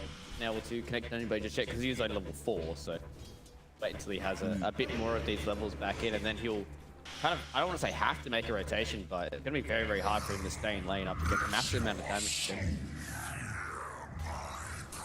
Speaking of difficulty staying in lane, we saw down bottom that Arteezy also pops some regen here, has access to these infused raindrops, and it's the only thing keeping him alive up against the spam of the soul assumption coming in from Ace. Arteezy also running out of mana as well. Needs to be careful. Celery has finally run out of mangoes, so that's going to offer some brief reprieve from this bottom lane. The constant, unending spam will end for a second. That'll allow Arteezy to finally play Dota a little bit again, but Fly might not be allowed to do so. He's getting ran down on. Good Stormhammer onto Celery to deny the advance and to prevent Ace from getting clear vision. No kills just yet, at least after Fly has returned to this lane. And Arteezy's cool. He's noticing that finally they're both out of mana. Yes, they have a Ring of Bassi, but they're not going to be able to apply as much pressure as they were like 90 seconds ago. Yeah, this is the reason why we're seeing a whole lot of this plus the Shadow Fiend. Like, I like the lane into the SF just because you have the Soul Assumption spam. You've got the Gravekeeper's Cloak to feel strong, but you get the killer on Ace is bad. Might end up dying, but Arteezy is not safe either. Celery, though, doesn't have the mana to finish him off, and Arteezy will happily be denied instead. Semoga aman. Celery didn't want to chase him there. Okay, Why? good move coming in from EG to bring down this Visage. In top lane, though, they really want to try go on to Derecho. KRAIT doesn't have the arrow. I think he's already committed it. The Maleficent stun is going to be good enough to put Deracho in an awkward spot, but not good enough to kill him. And now KRAIT, he realizes that he might have slightly overextended. Still has some leap charges though to get himself away from danger. We haven't looked at the top map for a while. So Enigma, how do you feel like he's doing in this game? Making good progress towards the Wraith Pact. How soon did he go for BKB, do you think, for Nightfall? I think this game he definitely just wants to get Wraith Pact and then probably get a blink. Any other items that he cares all too much about this game? Just because being an Enigma, most of the time you're gonna have a relatively okay kind of laning phase. Usually, we saw Enigma, you know, wanted to go Crystal back was the main kind of issue, and that was when it was pretty hard for Enigma. But these days, it's, you know, you just the range creeps, permanently getting a little bit off. He gets his Wraith back. We'll see the combination of the rest of EG come out. Now we see the first rotation that's going to be coming in here from Boom. He's got DD Rune smoked up as well. Kill Tofu. The other side of the map, but they might be able to get revenge down bottom. Onslaught is going to connect into RTZ, the primary target here. He's being pulverized after the trample, and that should net them the kill. Fly is still nearby here. Boom activates the up row, wants the bonus damage. Will he be able to kill him? Has a DD Rune for good measure, but doesn't have a way to catch up to the Sven. It does have boots and to be able to walk away. Nonetheless, successful rotation, like you said, coming in from this primal beast. So good at being able to just very quickly make his presence known and get a quick kill from himself. And they might try to get middle. Onslaught is up there, pulverized in 4 seconds. Will he try to go for it? I'm not sure if he spotted Tofu on the high ground. They do have an observer watch here. So now Tofu goes in with the fire snap cookie. Do they have the damage? No, they do not. Abed survives on about 100 HP. But he will be able to live and get all the way home. And Tofu realizes, oh, I've been scouted. Gotta get the D-ward. Yeah. I like that rotation that came in there from Boom as well. They put a lot of pressure onto Nightfall, so they made sure that KRAIT couldn't make this rotation towards the lane to get this power in either, and have vision of the power ins either. Did EG. They've used a lot of their wards a little bit more defensive. Try and hold out to see where Boom's going to make this rotation. And speaking of Boom, fine. They have their own observer board that scouted out to Fly making this own movement, so he knew that he needs to get out of the onslaught ASAP. That might put Abed in a bit of danger here. The Celery is making a rotation over as well. Abed caught in. There's the pulverized. Tofu comes in with the fire snap cookie, and this time around, he's still alive. Get him for regen rune as well. Who is this Abed guy, man? Outplaying Game and Gladiators, and he goes back in for a kill potentially onto Tofu with the maxed out slides. It's back online in 1 second. Should have enough damage to kill, but no. The protection offered by the tier 2 tower enables Tofu to stay alive. Still gonna go for it though. It's very low cooldown, so he can keep spamming it out. What it used to be. And in the meantime, they also killed Deracho in the top lane here, Fluke. yeah. This is just EG. They just hit TI4, man. The way they're playing around their heroes, the way they're playing around the lane states, they understand that with so many heroes being mid, Abed saw 3 heroes towards the tier 2 tower. They got the kill on the ace on the bottom side, and they knew they could just completely dive Deracho. They knew there was going to be no response for them. Tofu was in the middle lane, Celery was there as well, and they just take care of all these heroes. And as long as you have information about where people are being, you can play however you want on the map. And EG abused the information they've been able to get out of Abed here, who's playing immaculately. And this is what I talked about. It is so hard for them to do this Ember. They get the pulverized into a fire snap cookie. They still don't have the damage to kill him, so they're gonna have to try and combine with a few more heroes to try and take down Abed, who I think, I don't want to call it early, but I feel like this could be a pretty dominant Ember performance. Tapi rekapannya tetap 1 hari. Used to be a Tetap snapfire. berarti di Jumat itu semua seminggu gitu. Starting to exert himself on the map. He can start with his push now as well, since Nightfall had access to more of these Avalons. Sadly, this does mean that Deracho's Draw Ranger has even less space to play on the map, and Abed is still hunting him. Assuming that he's around here somewhere, Deracho, this is a real catch-22, right? You don't want to leave this lane and just go to the jungle already, but staying around, I just feel like it can get dangerous and prickly. And how he's been scouted, they have a remnant here as well for this Ember Spirit, so they can come back to find him. Deracho, no black hole, but they still have Maleficent. They still have an arrow. And he's Mati gonna dong. probably end up Iya. dead. One more right click from his Aerocool and the Radeon's gone. Abed shows up to the top lane as well as Boom goes in. Trying to find a way to bring down KRAIT. Not going to be able to do so. They do cancel the TP though. So Nightfall can't leave. But it turns out that he's not stuck in here with you. You're stuck in here with him as he brings in some allies. They get these kills. And 3 heroes end up falling in the top lane. Yeah, I think this is what happens when you just start out so far ahead. The fact that the Ember Spirit has to play relatively freely. If he doesn't get pulverized, they saw where the Snapfire was as well. It's to the wall that they previously placed behind this tower, so they knew that they could come anywhere close towards them. And they just were able to just kind of play around the fact that they know that this Ember Spirit is completely untouched, and having a DD rune as well for Abed. Actually, pardon me, that ward is a Dire ward. They were able to just kind of play around the fact that they know that Ember Spirit is kind of untouchable at this point, right? Like, they have to worry about the pulverize, they have to worry about the gust, they have to worry about fire sap. Outside of that, really don't care. So Abed, I think he's going to play completely unchanged this game, and it's like he's having a bit of a free one this time. Ember Spirit really putting the screws onto the side of Gaming Gladiators. And unfortunately, even with this mid-primal beast, they haven't been able to dominate this early game in the fashion that they really wanted to. Might see them decide to try and smoke up and make a move towards bottom now that they have access to these familiars from the Visage. So that's some much needed damage, but we've seen what can happen when you make these big moves is that the counter initiation from EG pretty extreme at this moment in time. And look at this. Look how confident Ortiz he's feeling. Does he go for D-Lance? Does he rush Yasha? Nah, Shadow Fiend just buys Midas. He's chilling, man. Playing some PvE Dota. He's like, y'all are winning this without me. You don't need me, right? Let me just get some net worth, please, man. As Boom, he just has to be like, guys, wait, I want to get involved. Nope, can't get involved because Abed is killing everybody in the Radeon jungle. Yeah, this is not good. This is not good for Game of Gladiators. I talked about it in the draft. They really didn't have any answers to this Ember Spirit, and they had to respond with, I believe it was a Drow Ranger, so she has her own stuns, and then their final pick was the Visage as well. But you know, you don't see these videos go for something like an insane killing build like Ags into Orchid or something along those lines. They just go for Wraith Pack and they try and play for these auras, and like Abed, the fact that he's so far ahead right now, they really don't have anybody who's able to be the aggressor, and don't really have anybody who is scary on the map for them. Gracio. Speaking of aggression, EG show their own aggression in the mid lane, utilizing the first Moonlight Shadow of the game to bring down Duraggio.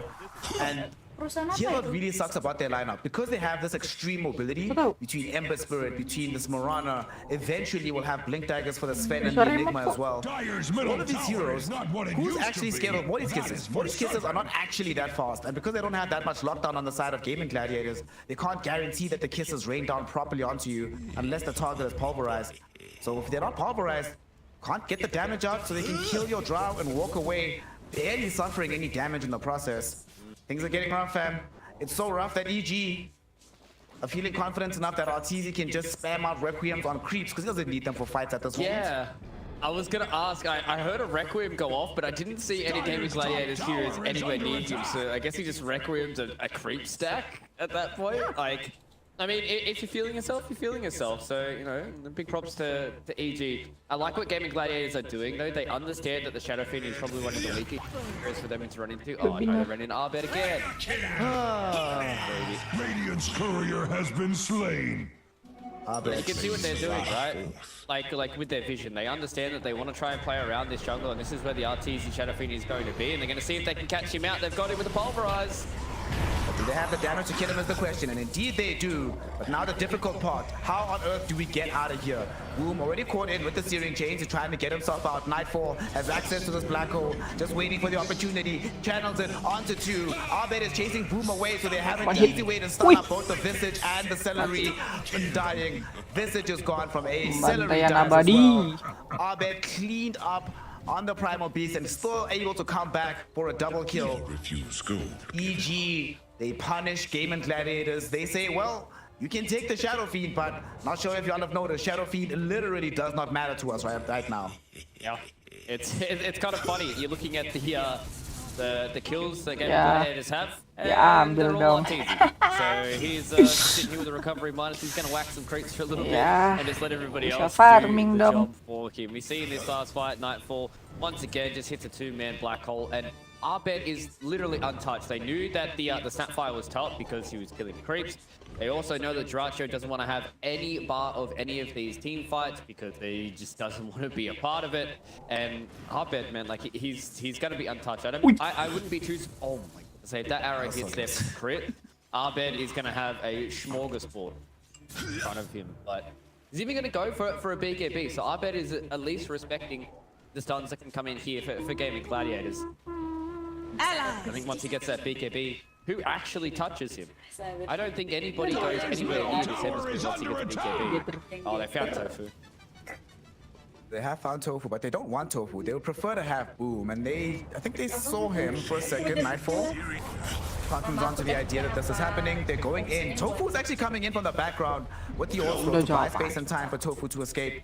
To be fair to Gaming Gladiators, they do have this observer ward just south of the Radeon outpost, which gave them the vision of the Moonlight Shadow. I think the Enigma was in this area, so they knew that it was coming. They could prepare accordingly. That's the only reason Tofu is allowed to live. They get away from almost certain death, but once again, it's just Gaming Gladiators just trying to hold out to a point where this Drow Ranger can start to do damage. I think the one shining light for them is the fact that RTZ hasn't taken over the game much like Arbed has. They've got a lot of farm on RTZ now with the hand of Minus going towards the BKB, but this game hasn't completely spiraled out of control just yet. Going to be another few team fights left in for Gaming Gladiators, but question for me is how they're going to deal with the Ember. What do they really need here to get rid of the Ember?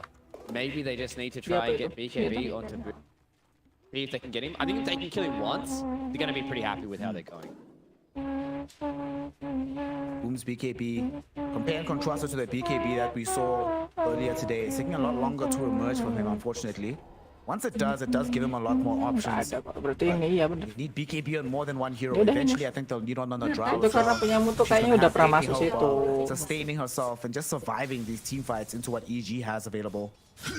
Now though, it's still them not being able to take tier 2 towers, so not yet at the point where we have to be like, oh god, the game's practically over. They can still play this one out.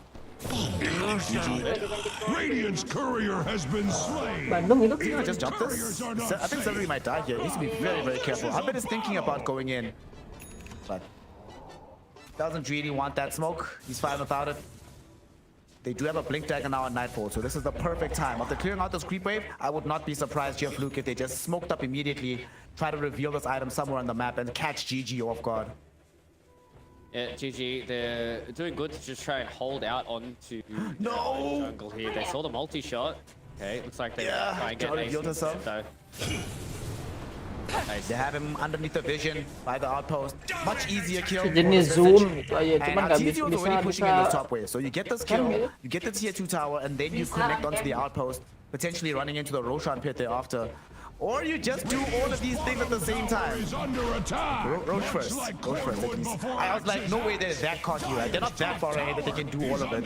So I'm glad that instead they come for the Roshan. They even popped a preemptive Moonlight Shadow in the event that Gaming Gladiators were going to try and prevent this right now.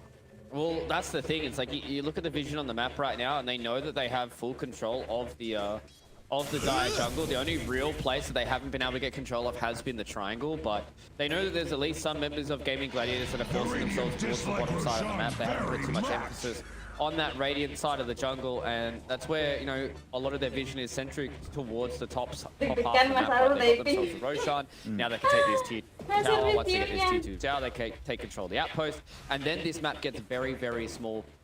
They'll have control of their own outpost here, so they can walk back towards their own jungle if they want to take control of that. But the way the EG are just kind of dotting their I's and crossing their T's just goes to show that this is the reason why these guys have only lost 2 games throughout the entirety of their career. So methodical, even though it looks like they might be, you know, trolling a little bit with RTZ, Requiem, creeps and all that kind of stuff. These guys are still here to party. These guys are still here to win TI games. The way they're doing it is just so regimented. The fact that they understand, hey, we take this jungle away from Gaming Gladiators, there's no way that this Drow's going to be able to come back into the game. Anybody that gets found by Arbed is most die, and then we just soak up so much of the map, and our 3 cores can do so much work with so much gold, right? Like Arteezy, we've seen what Shadow Fiends can do. He's got that BKB coming out on the courier now. Arbed's getting closer and closer to the zone, and then once Enigma gets his BKB, they literally have 3 black holes. They only cost 1 black hole this entire game. Well, 2 actually. He solo cost a black hole onto Diracho top, and then the one we saw in the jungle. Also, on your points about Arteezy, seems like he's trolling a little bit. If the last several TIs have taught me anything, Fluke, is that you have to troll a little bit if you want to lift that Aegis. Can't get there the respectful way. All the respectful teams don't get the W. Now here we go. EG smoked up. They finally feel confident enough to fight with Arteezy. He's the strongest hero on the map, net worth-wise, has BKB, Requiem at the ready. Time to make something happen. Boom is the one that scouted first. They might get him with the blink black hole, but they want a bigger target. They get the Stormhammer out. And yeah, you're right, Arbed is just casually pushing bottom, but he's finishing his own BKB. It's up and available for him now as well. So even if they don't get kills from the smoke, the rest of EG can come connect down to the southern part of the map, meet him on the tier 1 tower at bottom, then fight here. But GG, can't stop this. They're smoking. They finally have BKB on Boom. If they don't win this fight, Fluke, I don't know what they're supposed to do for the next phase of this game. They need to find a good angle here for the onslaught. And that's the biggest thing for me. They at least know that somebody is up towards this triangle. Who they're going to find first, though? Play around. There is a Moonlight Shadow at the ready. They at least have a bit of vision. And Enigma's putting his career in the best spot in the back crit. The gust out onto crit with the multi-shot. They have the damage to bring down the Marana, but he buys back instantly. And there's Arteezy. Ready to commit his first life. Dies very, very quickly. Boom, activating BKB, going on to fly. So Sven is dead. Now Arteezy comes back on the second life, but he got stunned up before he could get off the BKB. Yeah, he triggers out the Requiem, but I'm not sure he'll be allowed to escape. He is indeed. Meantime, Black Hole though committed onto Tofu as Arbed helps to finish him off. Dominating streak for the Enigma, but that's a Black Hole coming in just onto a Snapfire. BKB is also committed from the side of EG, and a loss on the Aegis. If you're gaming gladiators, you take that fight every day of the week. It turns out that being brave in these situations does pay off, Fluke, as they find and connect with a successful team fight. Yeah, it is exactly the way that you need to start getting back into this fight. We see here with the replay as well, they walk in. They had a nice ward on the cliff as well as they walked up and didn't have their smoke being broken. They didn't have vision on the Enigma though, so you can tell that they were having to just kind of play themselves spaced a little bit. But as soon as they put Boom in front of his face, it was very, very hard for Nightfall to try and get a commitment there. And you see what happens when a Drow Ranger gets completely untouched in these fights. Arteezy has to pop the BKB Requiem to at least get himself out of here. It just got masuk satu ruangan bisa denger. The blink black hole onto the Drow Ranger, and it would have been a rough time for him to land any more than 1 or 2. War has come to Radeon. Gladiators, they fight their way back into this. I think EG just kind of overstaying their welcome in the triangle as well. We're not really having an idea where the rest of Gaming Gladiators were. Dyer's middle tower is not what it used to be. That is for certain. What I'm going to talk about to the entirety of these group stages is now the aggressive team is usually the team I'm going to favor. Yep, Pulverize now going out onto Arbed. They came in on the backline here to try and go for a pincer maneuver on EG. They succeed in killing Celery, and now Arteezy with his BKB active wants to chomp down the rest of these heroes. They're chasing Ace. Him and his familiars though, able to get away onto the low ground. They're still alive for now. Fly in the meantime, falling a little bit low. Doesn't get caught by these multi-shots from the Drow. Ace resummons the familiars, he's still alive. Fly wants the angle for the Stormhammer, is able to find it, but now Fly has overextended as an onslaught. Comes in back from Boom. Loses his life, and EG, they've been rebuffed. They started this fight, they were not able to complete it, and Gaming Gladiators, they sense weakness here. They smoke up to try and catch EG on the retreat, but EG already, they have an observer ward propped down on the high ground. They know that the smoke is incoming, and they are retreating back behind their own tier 1 tower for safety. Even Moonlight Shadow for good measure, just in case the fight starts when they're not ready. Oh man, that would have been so lovely if Roshan was up here for Gaming Gladiators. They're in such a good position after winning a fight. Being able to take control back of this map. It's so hard to try and play around these heroes when you don't have vision of them. Pretty's walking in. No. Tanpa bersalah. Is that a dieback on crit? When was the last? He bought back a while ago. Yeah. He bought back on that fight that they took inside the triangle. So I think he was buying back at the time because they still had Moonlight Shadow, but now he's just gone for 50 seconds. That's a long time at this stage of the game for a Marana to be off the field. So a lot more space for the side of Gaming Gladiators.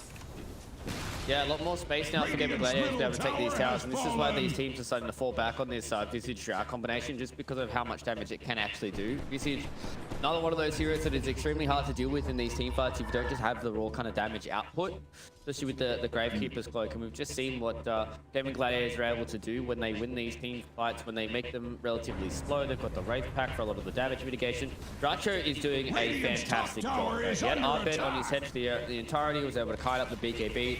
Then as soon as the BKB is down for Arbed, he has to understand and he has to get away from this Drow Ranger.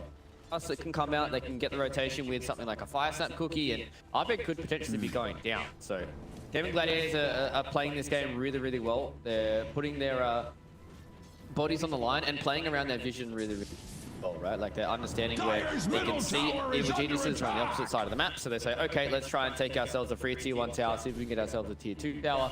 Because if we start getting to the point where we've got a few more items on these scary heroes, then albeit we might be down by 12 kills, but 12 kills are going to be able to quickly swing back into our own favor. It is 4,000 net worth lead so far for EG, but I definitely don't feel like they are in control as much as they were, you know, maybe 10 minutes ago. Tower is under attack. Yeah. Win probability reflects that as well, as it's been slowly but surely coming and trending in favor of the side of Gaming Gladiators. Like axe, the dire Despite structures the more they go in their cannot be direction, also slows down their possibility from the side of EG. But now they might get their bravery back here, Fluke, because they've gotten the BKB for this Enigma. We were mentioning it in the draft that they don't really have an answer for the BKB Black Hole. The only option they have is literally being right-clicked down by Diracho, but that is pretty much it. So if Nightfall can't find an effective Black Hole, they don't have an opportunity to stop him. Well, it all comes down to whether or not he finds that Black Hole. EG might decide to smoke, but actually they're pinging out bottom. They're just gonna go for this. But top lane, Abed is gonna distract them. This is so nice. He knows that there's somebody who's gonna be nearby to try and maybe potentially catch him out. And the rest of his team is beating down on the buildings. Tier 3 tower already at half HP. Like you can't even imagine. Yeah, it's the Warden, the Radiant Jungle here, spotted out 4 of the members of Gaming Gladiators trying to trend towards Arbed. They understand they're going to force them back here. They almost take the tier 3 tower as well. And you can see that Gaming Gladiators, they wanted to try and stick as many heroes as they could towards this top lane to see if they can take down Arbed and punish him for this split push. But as soon as they know that there's 1 or 2 heroes that are gone there, Arbed feels relatively okay with being in that top side of the map. And now, beautiful smoke up here from EG to see if they can catch up these split members of Gaming Gladiators. But wonderful little scan there. Yep, understanding what's been going on here. And now the smoke should be in retaliation from Gaming Gladiators. And yes, it is indeed. Man, I love high-level Dota to watch. Both these squads understanding exactly what they need to do when they need to do it in this game. Still would like to see, that could be a potential option after he finishes his Aghanim Scepter here on the Primal Beast. I'd like to see him go for this Blink Dagger. Blink Dagger would have been nice on Arbed for the Blink Pulverize. Unfortunately, it will not be there, and Arbed will break the smoke. They're aware of where all these members are. Here in the high ground, Tofu trying to get rid of the vision, forced off away from the arrow. Celery though, he's a danger as RTZ wants to kill him. The mech gets propped though and ends up keeping alive, but Tofu will still end up dead, forced into buying back. They managed to muscle down the tombstone as well. Arbed wants to go in, able to bring down Celery, who he himself lacks buyback. Erstwhile on the back end of the fight. Ace, he's caught out. There's gonna be a Stonehammer directly onto his face. Black hole onto him and boom. And it's the BKB variant, so there's no cancel available. As 3 heroes have fallen. Last time around, EG were able to just waltz into the Roshan pit after winning such a good fight. Rosh is still on the back burner for 30 seconds, but my goodness, Gaming Gladiators get caught out in a big way on that one. And what a reveal from Nightfall for his Black Hole with the BKB. Yeah, it was a little bit of an awkward fight here, as we see in the replay. Arbed was ever so close. If he didn't have that lucky illusion rune, that it could have been a bit of an awkward scenario for. He was able to eventually get the kill there onto Celery, forced out a bit of the onslaught, and then Ace was just completely disconnected from the entirety of Gaming Gladiators. He gets himself caught out in the back. Spirit Vessel comes in, double Black Hole, and all she wrote there for EG. And now that they've got themselves Roshan being respawned, they can set their attention towards that. They can take control of this Radiant side of the Dire side of the jungle as well. Once they take down this final tier 2 tower, EG are going to be in prime position. They've already done a whole boatload of damage towards this tier 3 tower on the bottom side of the map. As soon as they start to transition that towards the top side of the map, we've seen a lot of teams go for the top and the bottom side if they can get a lane of racks, just because it allows you to have much more space on the map to play around with once it gets to the latter stages. And Now EG well in control once again. It was a bit of a spicy couple of minutes in that middle phase of the game, but EG now with an Aegis and TZ. How this game. He also got the shard here on Arbet as well.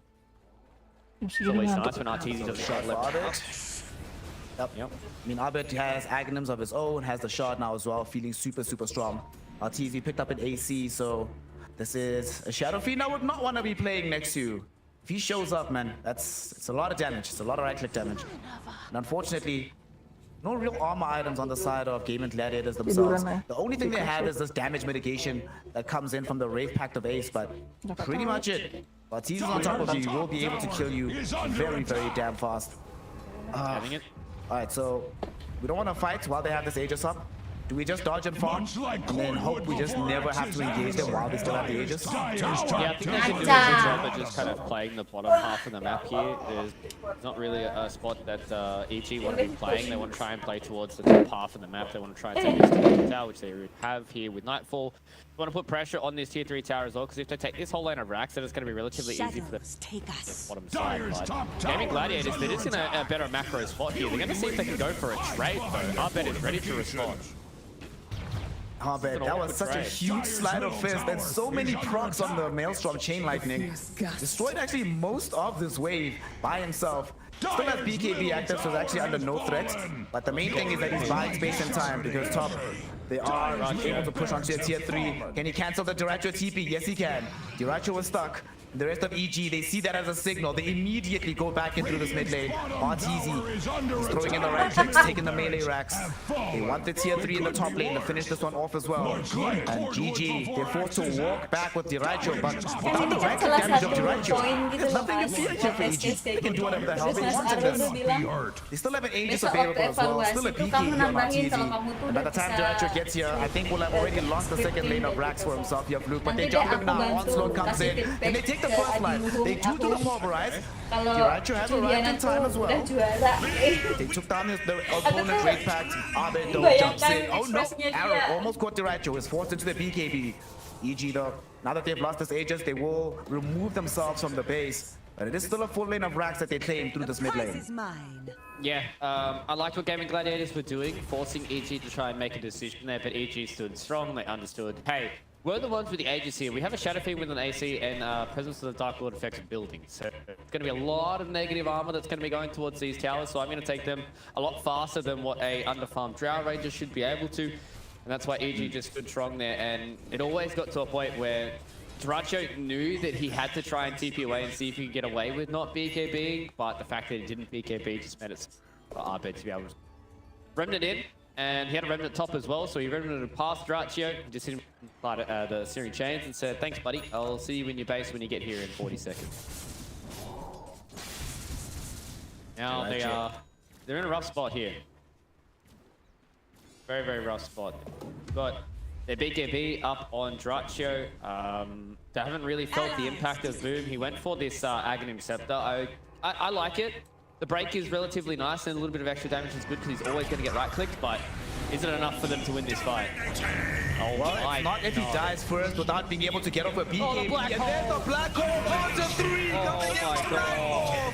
They're all gonna die. Requiem on top of it. It's a full 5-hero wipe. Somebody call the referee. This is a TKO as EG knock GG on their backs, destroy them at the end of the game, and secure themselves top of the group with a 2-0 sweep. Evil geniuses. My gosh, they look clean as hell. They faltered yesterday for just a small second against PSG LGD, but that's PSG LGD. If it's not the best in the world, you don't seem to have any chance against evil geniuses right now. Man, this is what...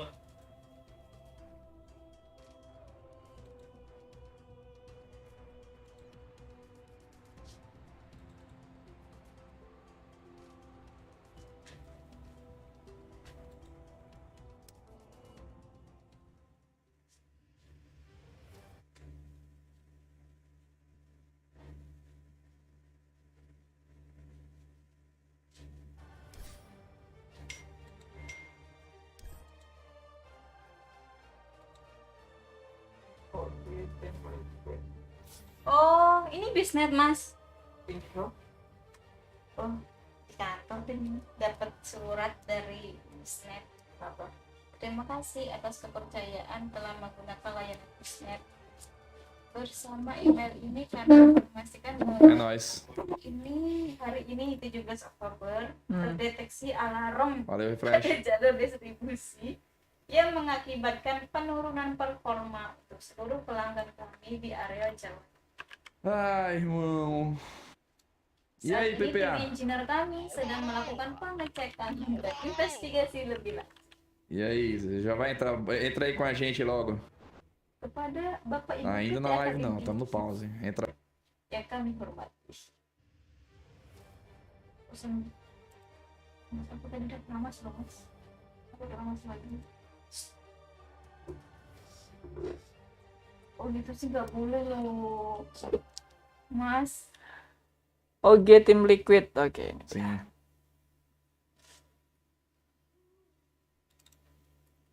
Kok Spanish sih? Next play to make, but at least we can start. At least we can go soon Terus with yang 5 kejual people apa ya? on Ih, each cuma side. 2000 Don't jinx it, loh. bro. No more Custis curse, please, please. We've been waiting for too long. I'm so excited to see how this one's going to end out. It happened right on that moment where Liquid had hit a few of their timings. They went for the smoke, but remember, it was caught out underneath a trap. So they know that this is coming on OG's side. They're saying, let's get ready to go. So the amount of G's in this chat, more than SEA pubs. And, well, let's see how teams are going to look to be able to respond to this. Have they abandoned the smoke? It seems like it. This is huge, man. Uragi under the observer. Look at Liquid go to work off to the Motherboard. It's going to live. Uragi goes under down. attack. Oh my, what a way to re-enter Uragi. Drops the Orchard, and this is what I wanted to bring up. Like, I wanted a chance to say, like, the players have forgotten everything, man. But Liquid did not forget exactly where Uragi was. They had the ward on the high ground, and Liquid pounced on the opportunity. We are back straight into action. They are, and they're hoping that Roche has respawned, but not quite. Still a minute and a half away. Man, that observer ward that ended up catching him out, it's expired now, so all that information is still very valuable. But it means that Liquid can get back out onto the map and try and close out this massive net worth gap. Still not going to be easy at all. 13,000 deficit. If they can get some vision set up around the Roche pit, that's the important thing. Of course, OG is still in a very, very commanding position. If they get that second Roche, give it over to Uragi. Be time for them to slowly end this game. So that's some outer towers yet to come in for OG. So let's see how they can get themselves set up here. What's the call for OG? How do you try and form a 5-man fight around this second Roche? They need a second to just have a look at all the items again that all the players had available to themselves. I mean, they do have that ability to find that quick pick off on the backlines, right? You've got the blink daggers, you've got the bat rider, you've got the enchantress creep to be able to scout out. Vision advantage is still yours.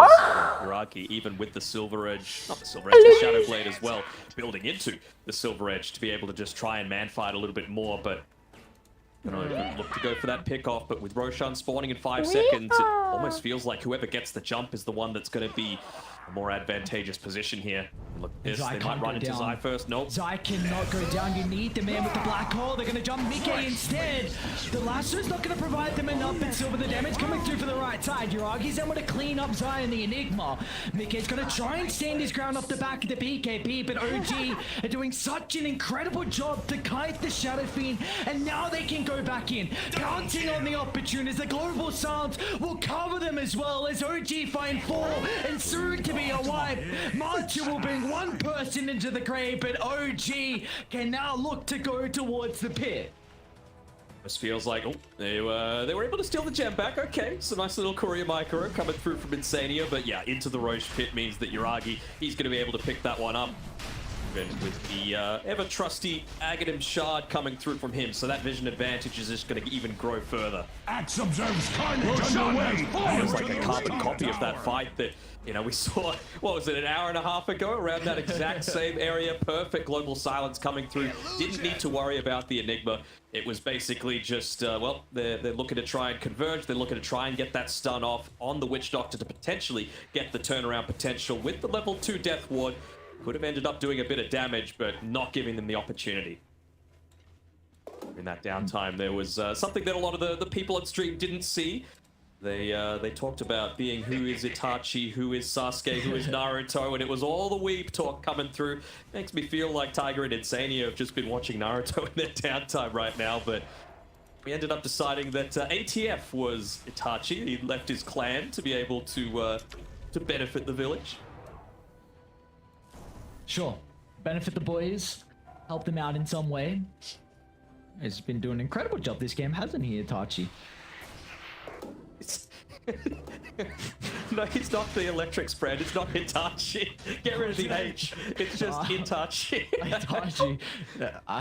The massage wand is what I was thinking of as soon as you got that. Honestly, I meant to pronounce it with an I as well. I didn't mean to try and stick a H in there. I was like, hey, did I pronounce it right? It didn't respond straight away. I might have messed up. Oh man, they might find Matu here. They see the creep kept going down. If they can find the pick off, but able to blink back fast enough, they're playing against a tiny division. For it. Boxy's nearby to be able to counter-initiate. Mickey off to the left side as well. He's going to try and get into the middle, but the global sign stops the Requiem short. And an OG will turn to deal with Matu afterwards. Amar, he's not done just yet. Gonna try and block up the path. A great use of the voodoo, but it will not matter. Zai still attempting with the black hole. It's a pretty decent ultimate, clipping onto 2 with the 4 damage. Zai is able to hit back. They'll even buy back on Insania as well to see if they can catch out some more members of OG. But Yogi just cleans up one, goes for the final member, an ultra kill for the Templar Assassin. What a fight for OG in the end. And Misha even able to get all the way back to base without even popping the Nature's Attendant, so that Death Ward being used with the Maledict, not enough to be able to take him down. It was an admirable attempt. I feel like they needed to get something out of that black hole, but it was when the SF and the Pudge were both in the grave, so there was no chance to get a good one. It was a nice use of the hook shot as well to try and disrupt this one a little bit, but just that silence coming through, able to take down Matu from 100 to 0. Absolutely no response. Oh, look! What's Yuragi doing here alone? They have the Requiem BKB. He doesn't have it. Mickey's gonna try and charge up the ultimate, the cogs to block out the escape. What's Yuragi doing alone there? They're going to try and scout out where BZM is looking to farm as well. They might have seen that the Firefly is about to expire, so they're pinging it out. They're saying, oh, where can we look to move on to? Even Insania just driven over the gem to Boxy. See if they can find someone on their own, but right now it's important just still. They're so behind in net worth on Liquid. They got to get back out onto the map. They got to pick up some farm. That DD is going to help things. Might even be able to spot out this Observer Ward as well. So again, just those little safe avenues, those safe places to be able to pick up that next bit of farm. About, what is it, 800 gold away from being able to pick up the Silver Edge, so that's going to go a long way to potentially finding that backstab, getting the crits out. BCM taking a lot of damage. They have to use the Global Silence again, which gives Liquid now an opening. Black Hole still on cooldown for quite some time, but maybe they can look to make a play off the back of the Dismember. That's going to be a 10. The Tumbleman straight towards Tiger with the assistance from Boxy as well. They'll be able to get on top of the Silencer and a freebie for them. Really, you need to get something out of this now. You can't just be finding kills. We'll now open up the map to at least get the creeps in a decent position for them to maybe get some objectives. Yeah, Global Silence used, of course, the Rolling Thunder as well. Going to be quite some time until Amar gets into that level 25 talent so he can have a little bit more uptime.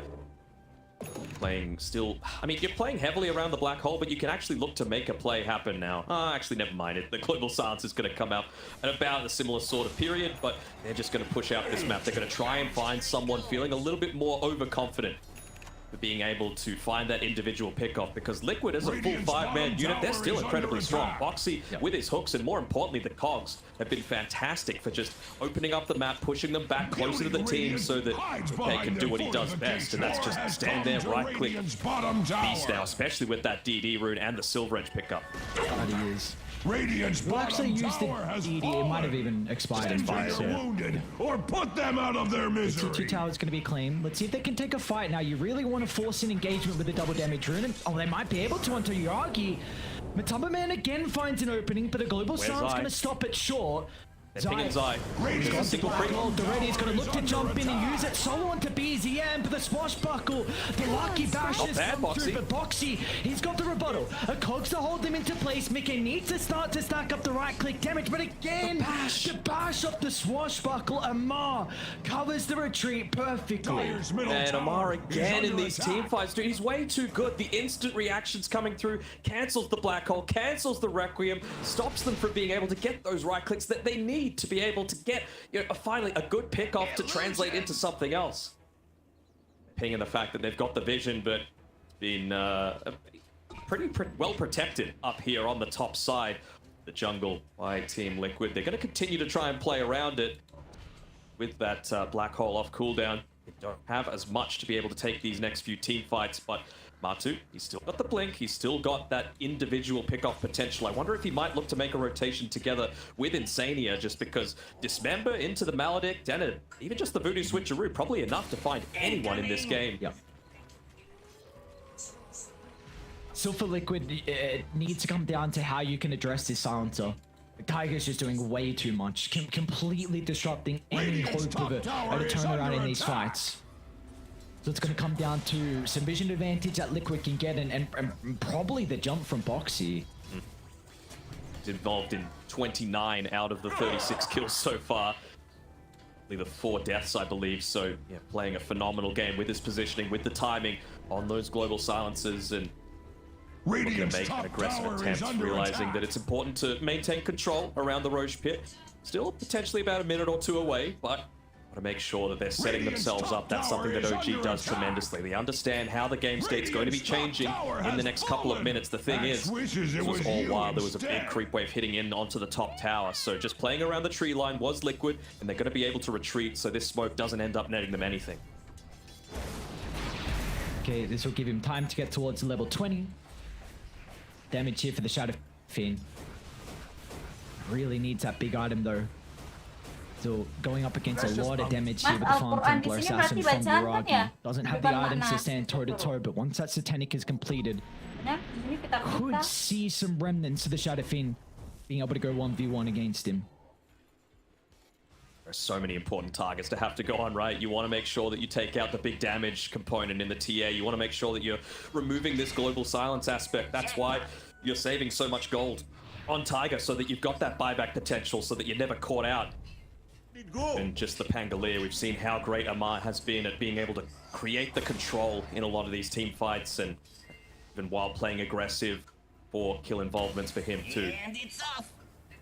Liquid do level 20 on the Pudge, a little bit of extra duration on the Dismember, especially combined together with the BKB as well, means that you're almost forced to combine or use the Global Silence or the Lasso to be able to stop him. There's many other ways to stop it. No Rolling Thunder.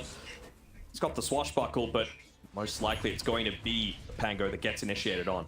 This is a really big item for Mark to pick up next. They don't particularly, like, TA's not really a Skadi buyer. It's really nice against range carries, and the fact that you have the luxury of a Mark going into this item is really going to benefit Uragi as the game goes on. Was not and just some of that spell lifesteal coming through as well from the Pudge, right? He's got the level 15 talent, so to be able to slow that one down a little bit, it's going to help him out a fair amount. Still a minute left on the Roche respawn. How have both teams done in terms of tier 4s? Liquid prioritizing that one a little bit more, the more farm-centric strategy as opposed to area control, understandably, because they need the farm to be able to catch up. Still a 17k net worth deficit right now. Up a few of those nice items. I mean, the Flicker, whenever you're going up against the Silence from the Enchantress, the Silence from the TA as well with the Aghanim Shard, hell, even just the Global Silence, right? That could be a real...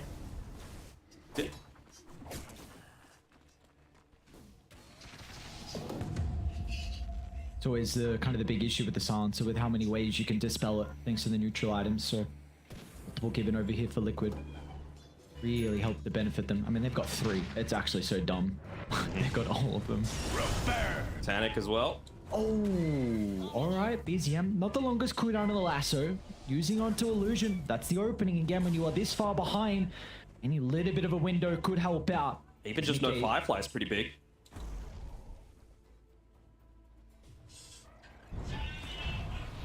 Do they want a full wraparound here? Is that the plan? Who's holding on to the jam on Liquid right now? It's Boxy. Can look to get a little bit of that vision in the trees if he uses the jetpack for the flying vision. Now he's just wanting to be, it seems, that counter initiation coming through if they were wanting to get that secondary jump. But, well, with all of this dawdling, Roche is up. Rocket Flare's going to scout it out. Will it be quick enough, though? And you know that they're going to be coming into this little choke point. So tense. Could really go either way, couldn't it? KRAIT, even though it's a 17,000 lead, it still feels like Liquid. Seen these past couple of fights. Perfect scan. Pinging out exactly where Liquid are looking to position themselves. It might be under a couple of TA traps. Just the smoke instead, so it's not going to be completely scouted out, but they'll see the direction that the rocket flare's coming from. So they might look to set themselves up around this high ground vision. Tiger, the Hurricane Pike to be able to get himself to safety. Tiger's the main man. Tiger is the main man if they can get him. Really far in the forward here. Rocket Flare's going to be able to scout him out. Meca's compromised as well. He's in a really tricky position for the Shadow Fiend. And just slowly tick him down. Meanwhile, Yuragi assassinates Boxy as well. Meca's going to try and turn. Stacking up the damage. They're going to jump into the middle, but they're getting kited for the moment. Up to the northern side, but Tumberman, he's alone. He needs the boys to be able to help out. A bash from Amar, trying to get some distance away, but they'll still be able to bring down the pain clear. Great timing with the BKB from Yuragi. He's going to try and stand toe-to-toe. He'll be okay with, at the moment, off to the right side, but Tumberman might be able to drag BZM to the grave with him. So OG completely isolated, just multiple team fights breaking out simultaneously, and somehow Liquid come out on top. What a crazy fight, so messy. So messy, but they didn't even use the Dismember. That's what I feel they were waiting for the use of that Global Silence for. Of course, you've got the Enigma, but they just stayed on top of them. I feel like that's the new priority for Matu, right? He's got the plate mail freshly picked up because of all of that time that they spent farming, so he feels a lot more confident in being able to fight against this Pango, the Bat Rider. They're not going to take him down as long as he's got this Hood of Defiance. He's got a little bit more of that passive damage and the slow coming up from the Stormcrafter as well. So many ways to be able to counter that silence, like we were saying. Like, it really felt like it was 4 individual fights going on. Mark just trying to get on the BZM, Insane helping out, all of a sudden Yuragi trying to battle against the Shadow Fiends as well. Stormcrafter ended up getting the last kill onto Amar, and suddenly all of your team fight control is gone. Eventually they get the Dismember, but it's onto the Silencer. That's the ideal target that you want it on, especially when they're lacking every other way to be able to take you down. And then you just see the rest of the team crumbles as soon as you take away a little bit of that control. That's the big error that they're lacking right now on OG. Almost all of their stuns come from the ultimates. And well, now we're at a stage where this 13,000 lead really doesn't feel like a whole lot, because Liquid, they're playing with Ages on Meca. You've got Refresher Shard that I just put on the Courier, so maybe going to give it to Matu potentially for double Dismember. I don't know where the cheese is as well. Potentially someone's eating it. So I mean, Liquid, without a doubt, back in this game. 42 minutes in, we've got an even one here. Giving the flicker over to Matu as well. I don't know. I feel like he's getting some insane value out of the Stormcrafter. Extra, the mana regen, not really that effective, but even just the 40% slow. 0.3 seconds is all you really need to be able to catch up in time. But he switches in the flicker, just wanting to be able to... Yeah, there's the movement speed, and you get to jump forward a little bit if you're lucky too, I guess. If they can, like, this Aegis potentially can give them time to get towards the 25, because that's still the big advantage that OG are playing with. BZM level 26, so Flamebreaker applying the sticky. You've got also Yuragi as well going the refraction instances, but 25 on a Pudge is very important for the damage throughout this member. And Shadow Fiend as well, right? Shadow Rays applying attack damage, pretty effective. You can even look to go down the route if you go the Dismember damage and heal. Like, he's going into... What's he buying up next? Shiva's Guard on Pudge. Wouldn't hate the E-Blade. You know, it's actually quite a big amount of damage, especially if you're able to combine it together with all those Razors and the Maledict as well. Dyer's top tower is Butterfly under completed. attack. They will not have a way to go through that. So Yuragi's going to have to address this with his next item. He does have a decent chunk of gold as well. Radiant's middle tower is under attack. BKB is not going to be too late to come out, but it looks like OG are going to try and force Liquid back with the top lane getting shoved. They don't want to take it. They just want to continue pushing on forward, realizing that they've got the Aegis. Always, though, against a Bat Rider, having to be very careful about how exactly you're playing around the base. Don't want to get dragged in underneath the tier 4. All of these items to potentially be able to stop it. Boxy's been great with his hook shot so far. Have a Lotus Orb right now on Liquid. That could be the next key item for them as well. The Lincolns on the Enigma for now.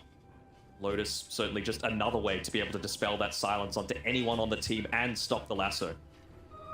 Nice.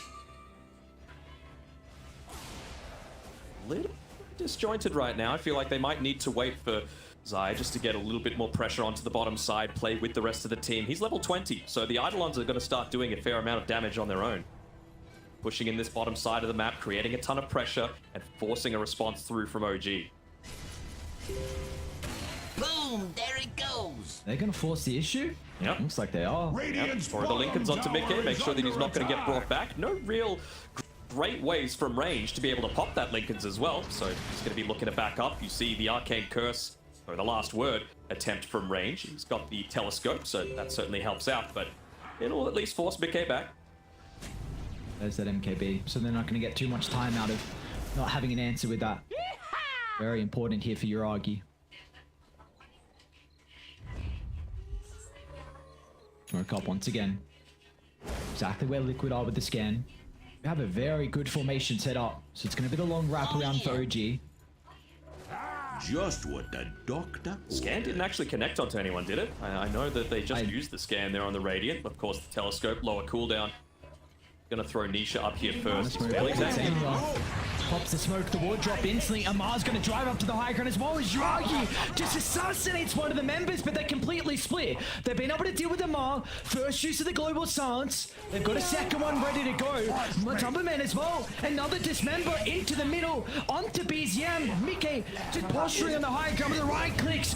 Raining down. He's gonna look to buy back on BZM and get back into the middle to fight his eye. Black hole. Where's the counter? They're not gonna have it. And BKB will hold the back. Just a little late. Well, they've got the damage. Meca starting to pummel into the TA. Back into the lane. This could be a dieback. Man, and dieback onto the Bat Rider, and Liquid are doing it. 3 down, no buybacks, and they can walk it down. They got a DD. That's game. Oh my god. Liquid just did it. Oh my. No, don't put it past OG. We've seen them come back from worse. The support duos have done it in the past. When he was on Liquid together with Voxy, made their way out of worse situations than this, but I mean, it is still very, very dangerous coming up against this level 25 on the Shadow Fiend. The Shadow Rays now applies the attack damage, chunking through these towers. Gonna try and get those Eidolons soaking up as many of those tower hits as possible, even Boxy putting his body in the way. And here we go, they're just gonna go straight for the tier 4s, testing if TA has the buyback. He doesn't. Fortified with 12 important vitamins and minerals. Just brought out for the MKB. Trying to address this big item from Mickey's Butterfly. Amar up in 3, but what he really do? The Tumberman instantly answer the Rolling Thunder with his own Dismember, so it's just going to be up to the Swashbuckle. Hoping to get lucky. Gotta be a little careful. I mean, Misha, a lot of damage. Yeah, he's doing a lot on his own. That's what I'm talking about. Never count OG out. Alright. The Tumberman's in though. Onto Misha, 4-star, getting him out of the rod AoE. They need the right clicks up. Get the lucky shot. Paying off huge here. 10 seconds until the TA's alive. Can Amar do it? Oh, the coops him up. And then when the global silence follow up, Meca can turn, stand his ground, BKB Satanic, Meca's okay. But still, time, space created. Uragi's back alive, but the throne's exposed. They're gonna try and do his eye. He's got a buyback to potentially rejoin it, but it won't be fast enough for Uragi. Melts through boxes now. They're guiding out to the right side. It's Martu's on point with the hook. Drags back one. Meca doesn't want to let them escape. They will force stuff further into the middle of the fight. Requiem buying some time as well. Just go for the throw. Going for the Joker! Going for the final building! They don't have the damage! Can Insane do it? He's done it! Uragi holds him down, but Zai will again, and the throne still explodes! Liquid, somehow, some way, there was only a 4% chance for them to take this game 1. What a miracle way back in! You say momentum plays no role in Dota. I mean, this is a good example of it. Big kudos need to be given over to Team Liquid, though. They could have easily just demanded the unpause, right? I'm sure that they would have just been able to say, we want to go, this is your mistake, but they ended up playing it out, of course. Lots of personal relationships between the two teams, and, well, OG, they were able to play as 5, but they must be feeling super flat right now. Martu's mind is blown as to how they were able to get back into that one. Oh, look at that. Oh, man.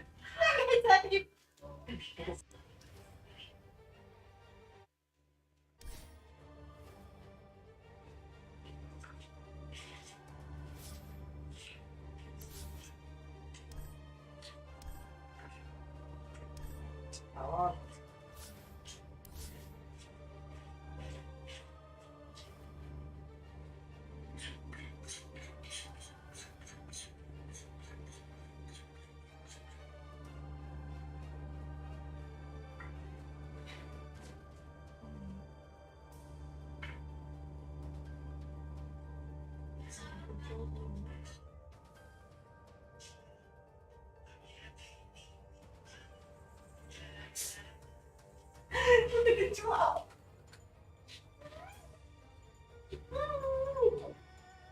Ya udah 905. Mungkin apa 100 itu? Iya nggak apa-apa. Oh, yang ini kan punya Bang Jim. Ya udah uang ini hadiah dari yang punya Bang, main potong aja udah. 1 juta. 1.500.000. Ya kan? Berapa? 400.000. 400 jelas, tapi gimana? Tanggung.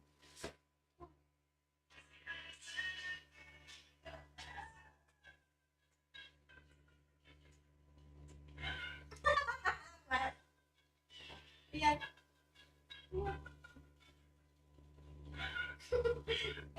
Bisa gitu loh.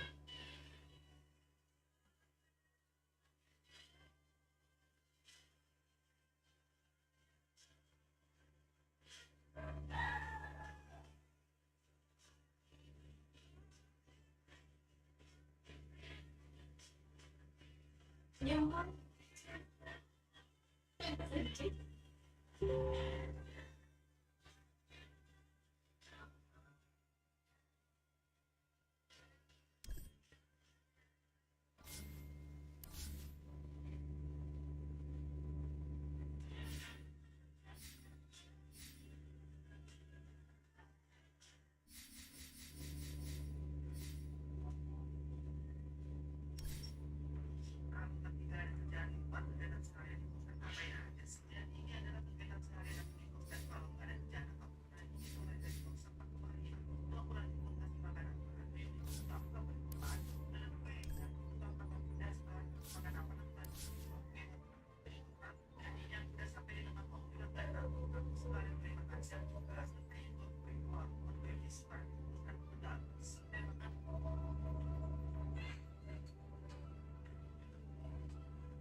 Maknya ketawa dulu. Kenapa? Udah bilang itu licin. Ya,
Konten itu serem.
Aku juga dipeluk kok. Yep.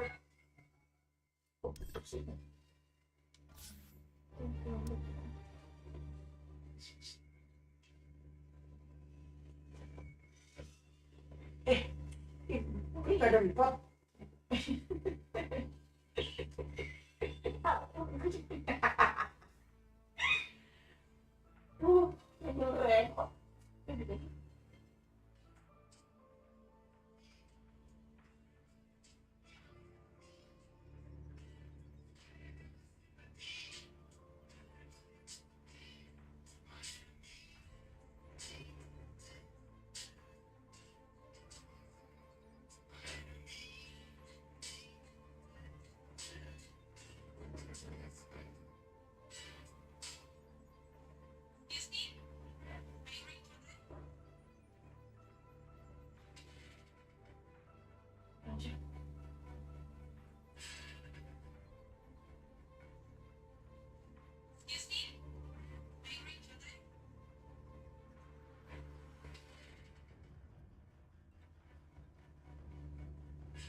Dire team ban.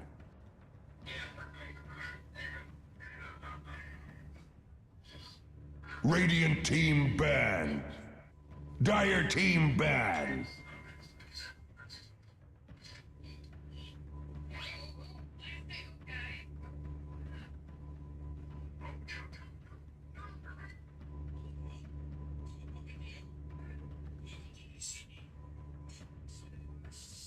Ten seconds remaining. 5 seconds remaining.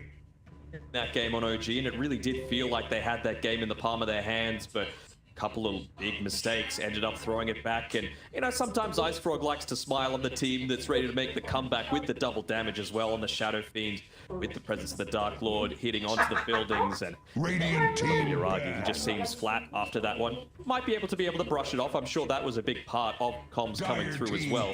So you could just see the wry smile on Boxy as well. He knows that they were able to claw that one back from not an unwinnable position, but pretty damn close to it. Radiant team pick.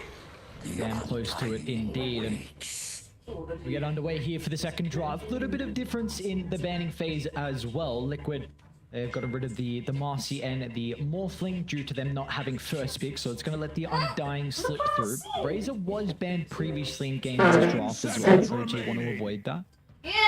I think they've got the flexibility to play it themselves. I mean, you have to be careful of a few things now, right? The Primal Beast and Enigma, they've been banned out, but Shadow Fiend's still in the pool. So it's basically a question of, do Liquid pick it up, or is it going to be allowed to slip through all the way to OG? It's like that answers the question. A good way to be able to deal with a Tombstone. Very quick response coming through from an Arc Warden. All right, let's see. I mean, we don't know exactly where this is going to be played yet either, right? BZM, Yuragi, both capable Arc Warden players. Close-up shot of, I want to say, Zai. Like Zai's glorious hair just starting. Oh, look at that mustache. Good today, but yeah, the Arc Warden coming through. It's something that I think they've played it in the past series. Obviously, we've been casting, so we haven't been able to get the chance to watch it constantly. But they want to slow down the game. I mean, it is very clear with all of these OG bans coming through. We know how prominent Arc Warden can be once it gets to the later stages. The issue is, I feel like Shadow Fiend is a pretty dominant late game hero these days as well. Yeah, so 10 seconds I think there's some angles you can now take down this Shadow Fiend in particular for Liquid. 5 seconds remaining. It's someone who can go relatively well late game, but you could also look to switch it up in regards to your item build, because a ranged carry versus an Arc Warden is going to have a lot of difficulties. So you can consider on Meca going for this magic build if you would like to. Or you can just go for something that's going to have some kind of reposition, right? You can go the Mars, the Tiny, the Magnus even, right? Or even the Venge, right? To be able to get that swap for whoever's stuck inside of the magnetic field, just to be able to switch that up, make sure that the Shadow Fiend's got the ability to right-click them down super quickly. And you've got some minus armor strat as well going on with the Snapfire, play on Radeon as well, so I wonder if Liquid are even going to consider something that's going to lean into the Roshan as well. I think Toss can also be something that you're considering here from Liquid. Bisa kalahin. Matume Matches up great with the bagus. Shadow Fiend, one of the few heroes that can also kind of do a pretty good job into the Undying lane, depending on what your position 3 is. Actually can sometimes be an issue. Yep, sure. Would imagine it's probably going to be the Snapfire being played as a 4 though, just to dissuade the Tombstone. Of course, again, Strength Hero, Decay, Spam. Anjay. Wih, thank you loh, bro. Won't be too fast, whichever way that ends up going down. Now the bands, what else are they going to be able to do to slow things up? Is it a Broodmother? Is it what they got that they're able to bring out of their wheelhouse? Maybe a Leshrac be too bad of an option? Aduh. Yeah, I mean, you just need to consider people that can get on top of the Arc Warden. bisa langsung sih. Lesh can definitely do that. Like, you itemize into Blink. Definitely okay with going down that route, like Blink BKB, Bloodstone, of course, just so you can be into the middle, create as much chaos as possible, and you have a window where through that BKB duration, if you can kill the Arc Warden, then you pretty much got control of the team fight. There's another one of those heroes. Wait, of course, really enables the Shadow Fiend in a lot of these fights. Just the Chronosphere prior to being able to land that that W on the Arc Warden protects you from all the ranged attacks, or a bit of a carry in your own right. So, Duh, salah. opt to do in response to this. Even Clockwork still potential for them. Clockwork Snapfire is really nice as well. Another person to potentially play in the Shadow Fiend. I mean, we've often seen it from Meca though, so that if you do need to flex it in a side lane, then it is a nice combo. And you got Vision to get on the Arc Warden, which is going to be really nice. I mean, obviously OG playing the Bat Rider, it's a bit of a specialty, but it would have been a pretty decent Bat game if Liquid hadn't banned it. Be able to, again, a bit of that harassment against the Arc Warden, very immobile when it comes to the laning stage, so it's been a bit of an issue. So, I was just going to mention, it looks like OG with like 2 of their bans, they're just really trying to stop Liquid from pushing the tempo. So do you think there are other heroes that Liquid can go down here that would play a very similar role to the Beastmaster and the Lone Druid? Well, that was the Leshrac idea, right? Like, it's still something that's able to act as that pseudo carry, Shadow Fiend plus Leshrac, or Leshrac Lone Druid, I believe, are things that they've done in the past. Obviously, Lone Druid's banned, but I still feel like the Lesh, for all the reasons that we mentioned, is still going to be super effective. Not really going to be doing too much against it once you've got the BKB available. Thank you yang udah sabar ya. Then again, like you said, buy that blue dagger so that you can get right in on top of the Arc Warden. They might be saving it for the last pick of this phase and maybe just picking up something now that's a little bit more defensive. Be able to secure the laning stage. Would I hate an Omni Knight? I wouldn't hate an Omni Knight here, particularly. Tusk is fine. You know, it's a little bit of that repositioning, and it gives that flexibility to be able to say, well, what if we look to just play it as a core, right? And then we maybe get that earlier Aghanim Scepter. We could kick someone out of range where Arc Warden isn't actually able to save them from Shadow Fiend right clicks. 10 seconds remaining. More roshing potential though. 5 seconds remaining. That's kind of the thing, again, like OG were looking to try and slow down the tempo and make sure Liquid didn't have these heroes to get objectives. And when you get Rosh, then having that agent advantage, you can just go from tower to tower. Radiant team pick. So Amar's going to get his Razor. We'll be able to combine it with an Earthshaker as well. A hero that has a abysmal win rate at TI so far. Pretty decent lane together with the Razor though, and it kind of makes you not want to have this Shadow Fiend in the safe lane a little bit. The Tusk maybe is now being switched, or more likely prioritized as being that position 5 perhaps, just because you might be able to get the snowball, roll it through the fissure and back to safety, but certainly Static Link, if you're blocked off, is still going to do a good amount of damage. Maybe just looking to prioritize some kind of core that has a movement ability. We could see the Faceless Void, it's already gone, Morphling already gone. The others out there in the pool, unless you wanted to go a super, you know, weird route down the Ricky pathway. That, like, semi-carry, I suppose. You can go into the Sleep Dart to enable the Shadow Fiend a bit further. I think the Razor really covers a lot of the picks that Liquid were looking for nicely, because you can't really go for like another ranged hard carry again because the Shadow Fiend issue, and Matu likes a lot of his melee heroes, and yeah, have fun playing a melee into a Razor. So I really like the response from OG. It's going to make it very difficult for them to find a hero for Matu to play. I'm just thinking, like, can they look to go? I'm just thinking of all the green heroes for Matu right now, like anything that's able to come through for him. Feel like a Venom game, doesn't feel like a Viper game, certainly. They're gonna go. Another dishonorable hero is the way that Bliss likes to put it. I mean, he said back when they were playing with Koikfa that they are the most dishonorable team in Dota. They have no qualms with being able to just give you a Brood, a Huskar, a Lone Druid in the right game to be able to punish him. Arc Warden, you can go into the Maelstrom, but it's not amazing at being able to deal with all these Spiderlings, and of course as well, it just provides you so much vision. Again, Undying Earthshaker, not amazing heroes at being able to deal with the push and the fast pace that Liquid are going to try and run at you. This hero is really starting to rise in popularity as well. Nightfall on EG is having some incredible performances on the Broodmother. I'm sure there's some other people that are playing it as well, but we're really starting to see this hero come back, and a big reason is because the supports, just a lot of them that are strong at the moment, do not address the Brood at all. Not sure if it's necessarily that that Aghanim Shard game that we've been talking about. The Brood Ag Shard is very good, but I think you're going to have a pretty hard time with being able to just get in on top of the Razor and do damage, and same sort of thing with the Arc Warden. You're just going to get static linked and have a rough time. So now they're looking to ban out a little bit of these illusion style carries, right? The Naga Siren. yeah, you're playing with an arc warden, but we've seen that BZM is able to pick up the tempo with it. You know, go a little bit more of this orchid style individual pickoffs, play pretty heavily around the Tempest double as opposed to the farming aspect. 5 seconds remaining. Can you go like some Ember or something on Yuragi? What are your thoughts on going for like a non-kind of greedy carry that can help deal with the Blue Mother? Does feel like you're putting a lot of Thank you. the weight onto the Arc Warden, and you need to make space for him.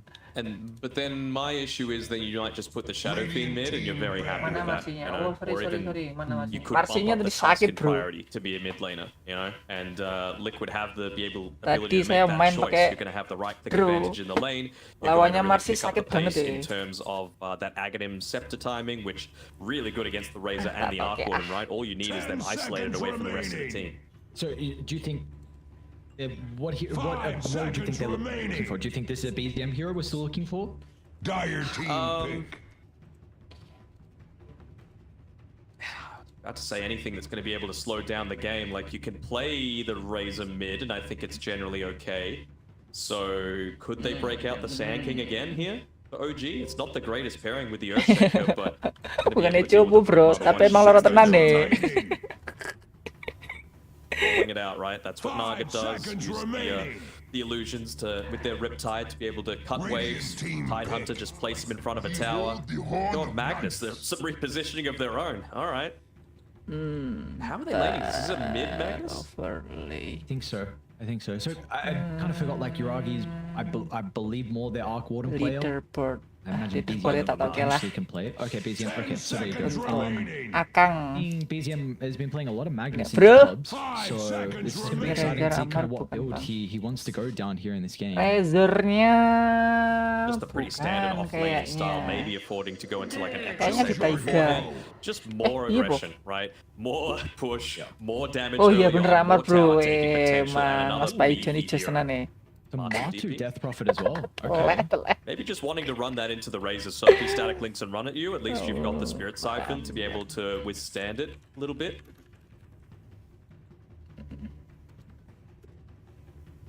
See how it ends up turning out. Okay, are they're not changing up these lanes at all, are they? I doubt it. Putting the deep into mid, I'd say you're pretty happy with the Shadow Fiend against the Magnus. Kalau dilihat dari hero-nya itu sepertinya menang di OK, bro. Shadow Rays to have to contend with for the movement speed, the turn rate. It's life a little bit more challenging. I'm sure Meca is going to try his best to play out BZM if he can. Tapi nggak tahu, yang namanya game tuh kan pasti entah itu kena comeback lah, entah itu gitulah. Matu pulling out a Death Prophet carry. Of course, we get the Arc Warden. We get a Magnus as well that I know is getting picked a little bit more often here in the TI group stages. But again, we haven't seen it too much as well. So, do we feel like OG have what it takes to tie the series 1-1? I mean, I've said it before and I'll say it again. Liquid play their best Dota when they play fast. And this is a fast draft for sure. Shadow Fiend, a little bit more farming intensive, but Broodmother, DP, they create so much space on the map. And you know my hate for Earthshaker as well. So for those two reasons, I'm going to be going for Team Liquid. Jadi gimana nanti malam main so nggak? I do think one big advantage here, like you're saying, is the fact that Liquid are going to look to be the ones that are controlling a lot of the map and going to be the ones that are starting a lot of the fights. They're going to be the makers, they're going to solve this game. I do think this does kind of favor OG. They have a lineup that is very, very counter-initiation heavy. Like, you want them to jump in, skewer back into like a static skewer back into a fissure where you've got your Tombstone laid down, where you've got your Arc Warden set up as well. So OG I really feel like the game plan for them is very heavy off the back of counter-initiating, and Liquid, like, they want to be running at you. So we'll see if OG, if they don't fall too far behind, because that's a big issue. If you fall too far behind, then it doesn't really matter how far you reposition them. Yeah, that's the thing. It's a very early game that I'm concerned about, and that's why Tiger, I like the fact that he's already queued up the Aghanim Shard. This is not a Blink Dagger game. You just need to create the space for Arc Warden to be able to carry this one for you. And then as long as you're able to get a little bit of that chain lockdown that they were lacking a little bit in game number 1, they were still in a super winning position despite that. But it's going to enable, for example, BZM to get that Blink skewer in, to be able to isolate some of this Team Liquid team and prevent the saves even coming through from Boxy, who's having a great series as well. sekitar jam 10 kurangan. Great tournament has always been a vital Maksimal component for them sampai for their last jam chance 12 qualifier kayaknya run. streamnya. Nggak bisa Keep in lama-lama. mind as well, I mean, heading into this series, Liquid and OG, kita lihat, they bro. were both tied in 4th position. OG And of lawan course, we had tim a very Liquid. big break, and throughout that break, Hikori 2-0'd RNG, so they have skyrocketed themselves into being tied as well with these two teams. Insane. So these In a little bit of trouble here. He'll be able to scuttle away. He's got the boots of speed. Sorry, finish up with your Hikori praise. I'm here for it. They will Makasih loh ya udah mampir. I'm Wah, here for it as well. It's just the sultan fact gue that nih. Hikori getting those two really big wins over RNG puts them tied with these two teams now. So Group B Dimarahin is emak. Yuk, salam buat emaknya ya. close, and you need some Salam buat victories emak. here heading into the last day. Even Talon took a game off of Fnatic, right? So there's so many opportunities in Group B to be able to that surprise win, to be able to scrape your way into the upper bracket. I feel like we're set up for tiebreakers tomorrow. Oh, don't jinx it. I'm not saying anything. I keep jinxing stuff. I keep my mouth shut. They say nothing about tiebreakers. I'll let you do the jinxing. I hope you don't have that effect like I do. No, I think I'm a little bit different there. Misha, he's got the whole fruit market with him. 7 mangoes holding on to at the moment. Plenty of regen coming through just passively. Insania, he's just looking to do his best to try and block up as many camps as he can. You're not trying to influence this one. Again, it's just make sure that you get the good early start onto Zai. I think they're going to be satisfied enough to trade up here on Liquid. OG might be looking to get a little bit more aggressive. Definitely seems like the better lane setup as well. The snap fight going into the Undying. Yes, you're a strength hero, but you're able to address the Tombstone if Misha ever uses it aggressively. And then you've got the Tusk to be able to combine with the Death Prophet as well. One person to really enable the DP's strength in the lane and potentially finding kills. Yeah, but I'd say this is one of those games where Misha really wants to just max out that decay instead. Like, that's why you bought all of these mangoes. You're going to eventually need it to be able to deal with the Broodmother and the Spiderlings. Keep it at level 1, because it's going to do nothing against any of this push. We might... Okay, never mind, he's alright. Ya, udah. A lot of health back. I was gonna say he got stuck in the trees and then the Spark Wraith, he wouldn't have been able to escape it. Zai's chilling, Zai's chilling. More mangoes coming out on the courier. It's very clear what Misha's strategy is right now. Keep the pressure up, keep Zai away from this lane. What HP is he down on? 460, so really not easy to just walk up into this one. Especially if he moves away from the creeps. He's got the flux leveled up on Yuragi. I'm isolated away from any of these creep waves. Satiable Hunger will do him a good amount of work though. They will. It will indeed. A very strong spell to be able to play with, and like you said, maybe a big reason of the Broods on the rise. They're making a little bit of a move down here, but nice block off by Tiger, preventing the connection through on Martu. Spells being traded back and forth. Boxes got self to play with. A lot of resources being expended between the two. I would have to say it's eventually going to start to favor Liquid a little bit more. Right now, it's damn even, just because of the situation with the cooldowns with the Spirit Siphon and the Static Link. But the Static Link, sure, it gets lower as you start to level it up, but Earthshaker, again, doesn't do too much in the laning phase, and you're eventually going to get those multiple charges into the Spirit Siphon as well to allow you to get a little bit more active a lot more frequently. It's a very interesting read from Martu as well, going into the chainmail instead of like a boots or something. Just wants to be able to stick on top of Amar if he goes onto him, right? That's a big reason as to why they picked up this DP, not just for the pushing, but also the survivability in the lane. You don't have a way to get over the Fissure, but if you're able to just stand it, then it's fine. ZM nearly went for a skewer back underneath the tower, but Meca just spamming out the Shadow Rays occasionally, making sure to know what time it is. Is it raising time? What time is it? Are you trying to say something? No. It's raising time? Okay. I'm like, what's going on here? Am I missing something? It is 9:23 in Melbourne right now. That's what time it is. Beautiful time to watch some Dota. No better time than it is. Tiger? It's not really going to block him in.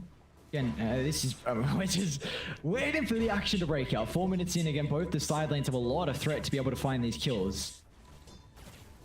Got a lot of survivability as well, both in terms of the reduced damage when you're able to get the Static Link off and the increased survivability. Loxy, got 3 mangoes, so you're always in a position to be able to make a kill attempt here, and you would have to imagine it's going to be on Tiger.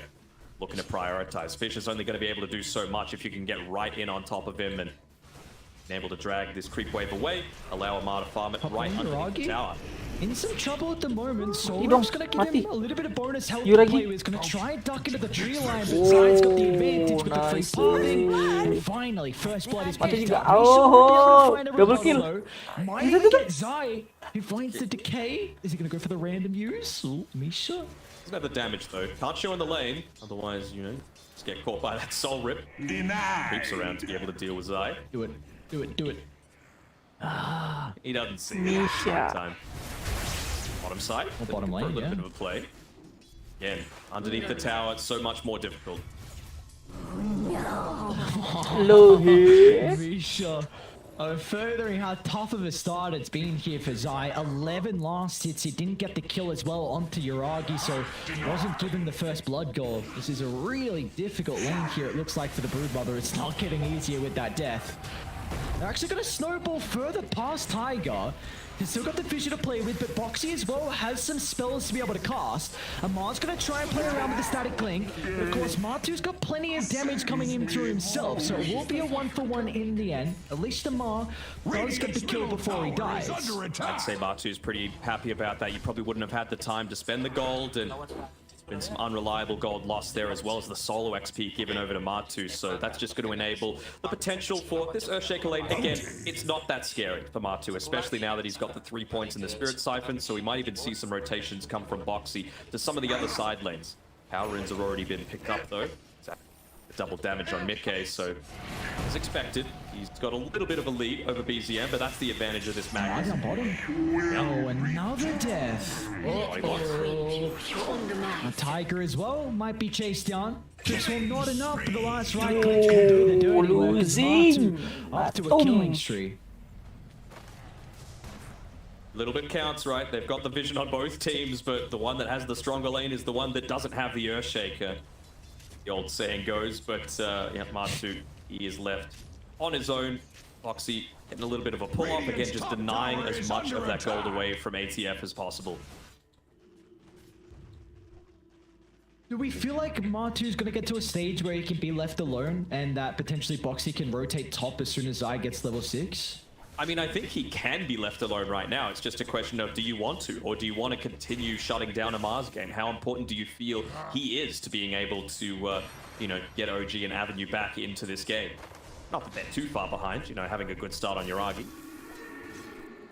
Dire structures Then it's going to be Tiger actually making the first movement up towards the top side, doubling down. The fact that Zai's having a bit of a rough one. Yeah, Insania is going to be the one to scout it out, though.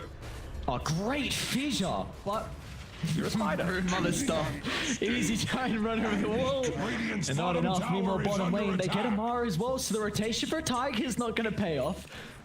What's a movement coming through from Meca, though? He'll be able to get this stack off on his way towards securing the power rune. Just out of range with that sentry, I believe, to being able to claim the... I don't know if they have the damage here.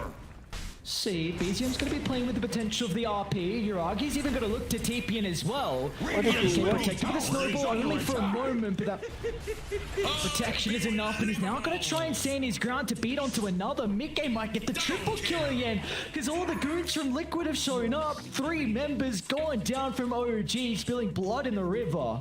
Yeah, and just playing around that rune, Yuragi, you're committing pretty heavily for this. Just a little low on mana, unfortunately, for Boxy. Although, tag team just coming up, but the slow not going to be enough.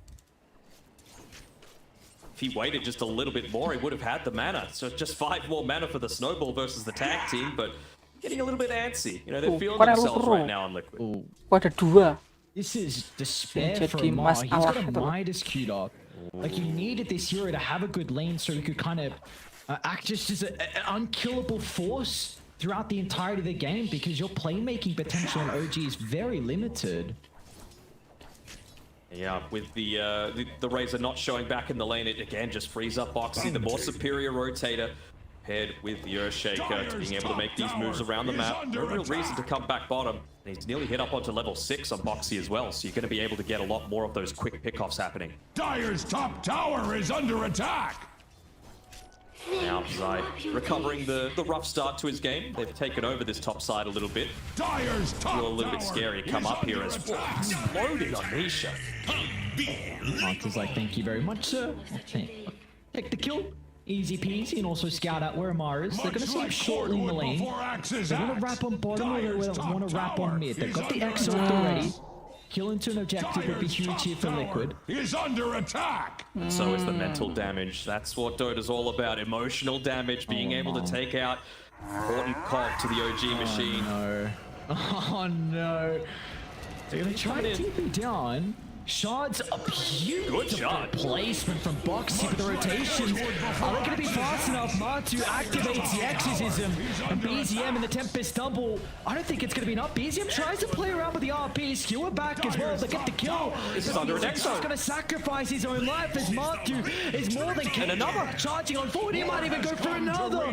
Does he stop the T2 tower? He will not do that as Matu wants the Ultra. But he doesn't have the damage to find the kill on Tamisha.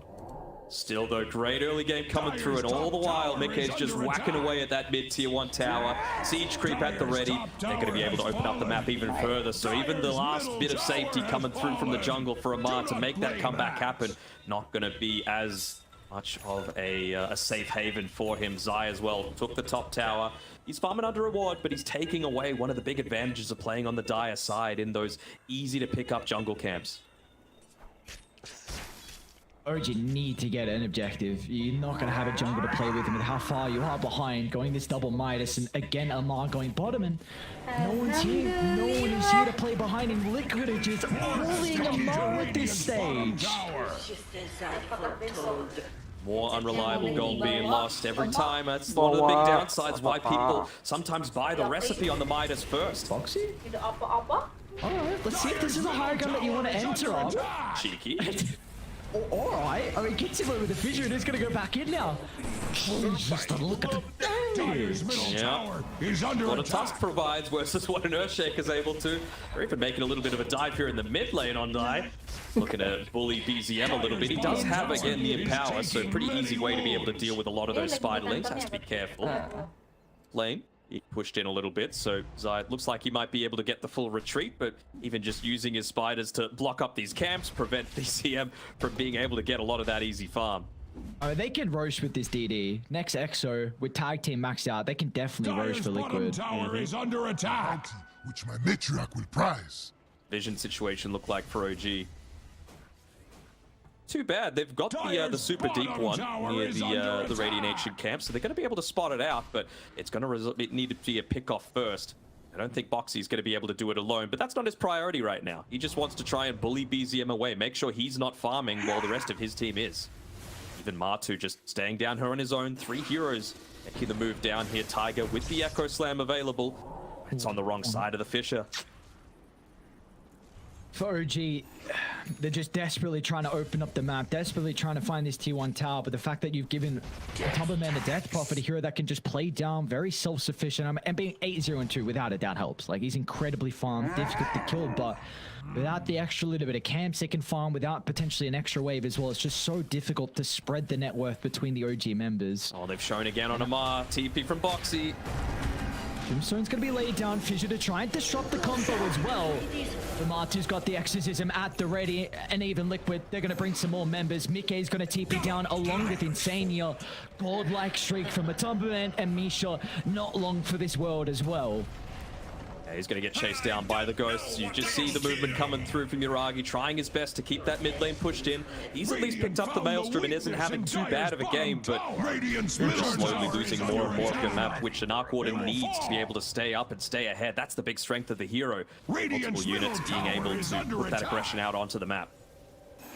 Dire's bottom tower is taking many wounds. And Zai's just taking 2 of their camps inside their jungle.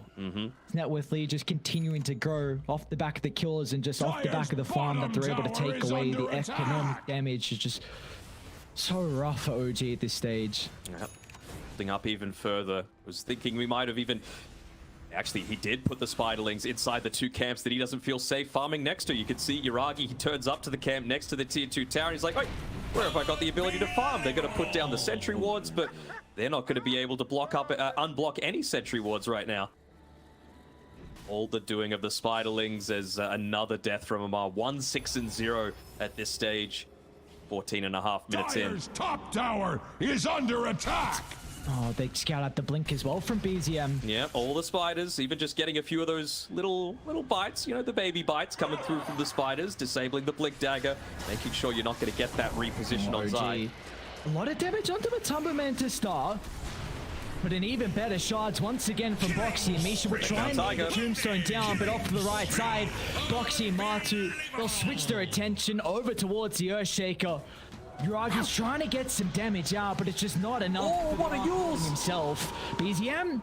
Oh, the Requiem timing from Meca as well. The Yules was perfect. He went for a jump in, tried to find the opening, but just too quick on the fingers is the old man Matu. He's still got it.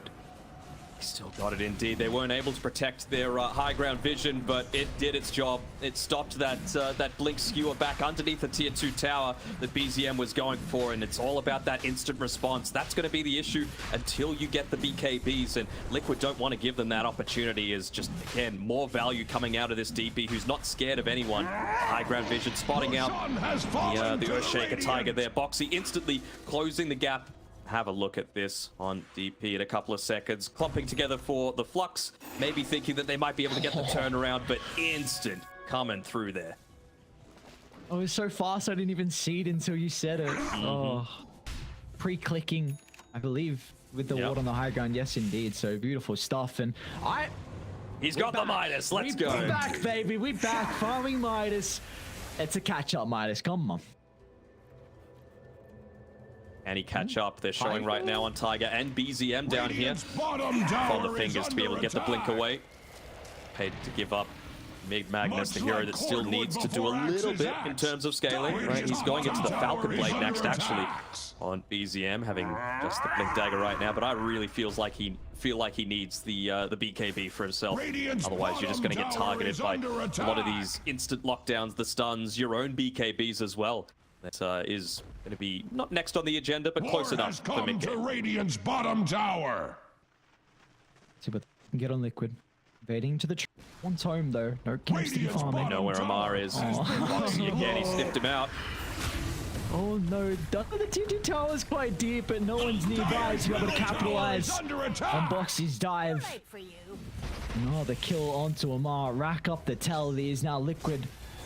And consider about taking the T2 tower. OG are nearby. They are, but I think unless someone gets really out of position, they're not going to be able to do anything here because they're just giving a lot of space to Tiger right now. I said I like the fact that he went the Aghanim shard, but it's getting to the territory where you need that blink Echo Slam to be able to turn this game around, get some kills, get back out on the map, take these kill streaks away. And it looks like he's going down that route. Hasn't bought out for the Ag shard just yet, so very close with them. Might catch BZM. Ooh, I went for the ultimate instead onto the creep, so no way to be able to stop the blink. Great reactions out of the Magnus. And the blink daggers as well. Boxy, he's almost picked his up, so maybe you're going to be able to save. Liquid don't have everyone nearby. Tombstone's going to get laid down. Got the Aegis. BZM, he doesn't skewer him back, so Meca just stands, turns, couple of right clicks, not enough though. Asking for some kind of vision. Yeah, there we go. Spiders will do the job, maybe. Oh, look at the zombie. You see how many there were? What the hell? I get still 100 gold from that blink dagger, otherwise he would have been licking his lips. BZM, this time you get the skew. Get the static click as well. First lap taken care of. Liquid is starting to move over to try and help out. But Amar gets beat down. The slow from Zion, the right clicks for good measure. Bowler doing work, just a couple of right clicks as well from the Spiderlings. Tower is under attack. Was the 8th death for Amar. Top side being pushed into. Should be even more map control obtained by Team Liquid, not losing anything as a result of that. Aegis only had about a couple of minutes left on it. And jet control needs to be perfect, and it is from Boxy. Big pick off for them to find. Is under attack. This might be able to open up higher ground. I could just slowly poke with the spiders. Yeah, especially with that Magnus still in the grave. That's the main thing that you're concerned about. Echo has to be huge from Tiger, and it is. Look at the burst. Oh my, they blow up Matu. A gigantic streak for Uragi to get. You're so okay with going down on Tiger. All the gold given over to Uragi. That is huge. Okay, that's something. That's one avenue back in, but it's just the one kill, right? And they didn't actually have to use the glyph, so maybe not as horrible as I was thinking, but you're going to have to think twice on Liquid now with where exactly you can move. They know where Uragi's going.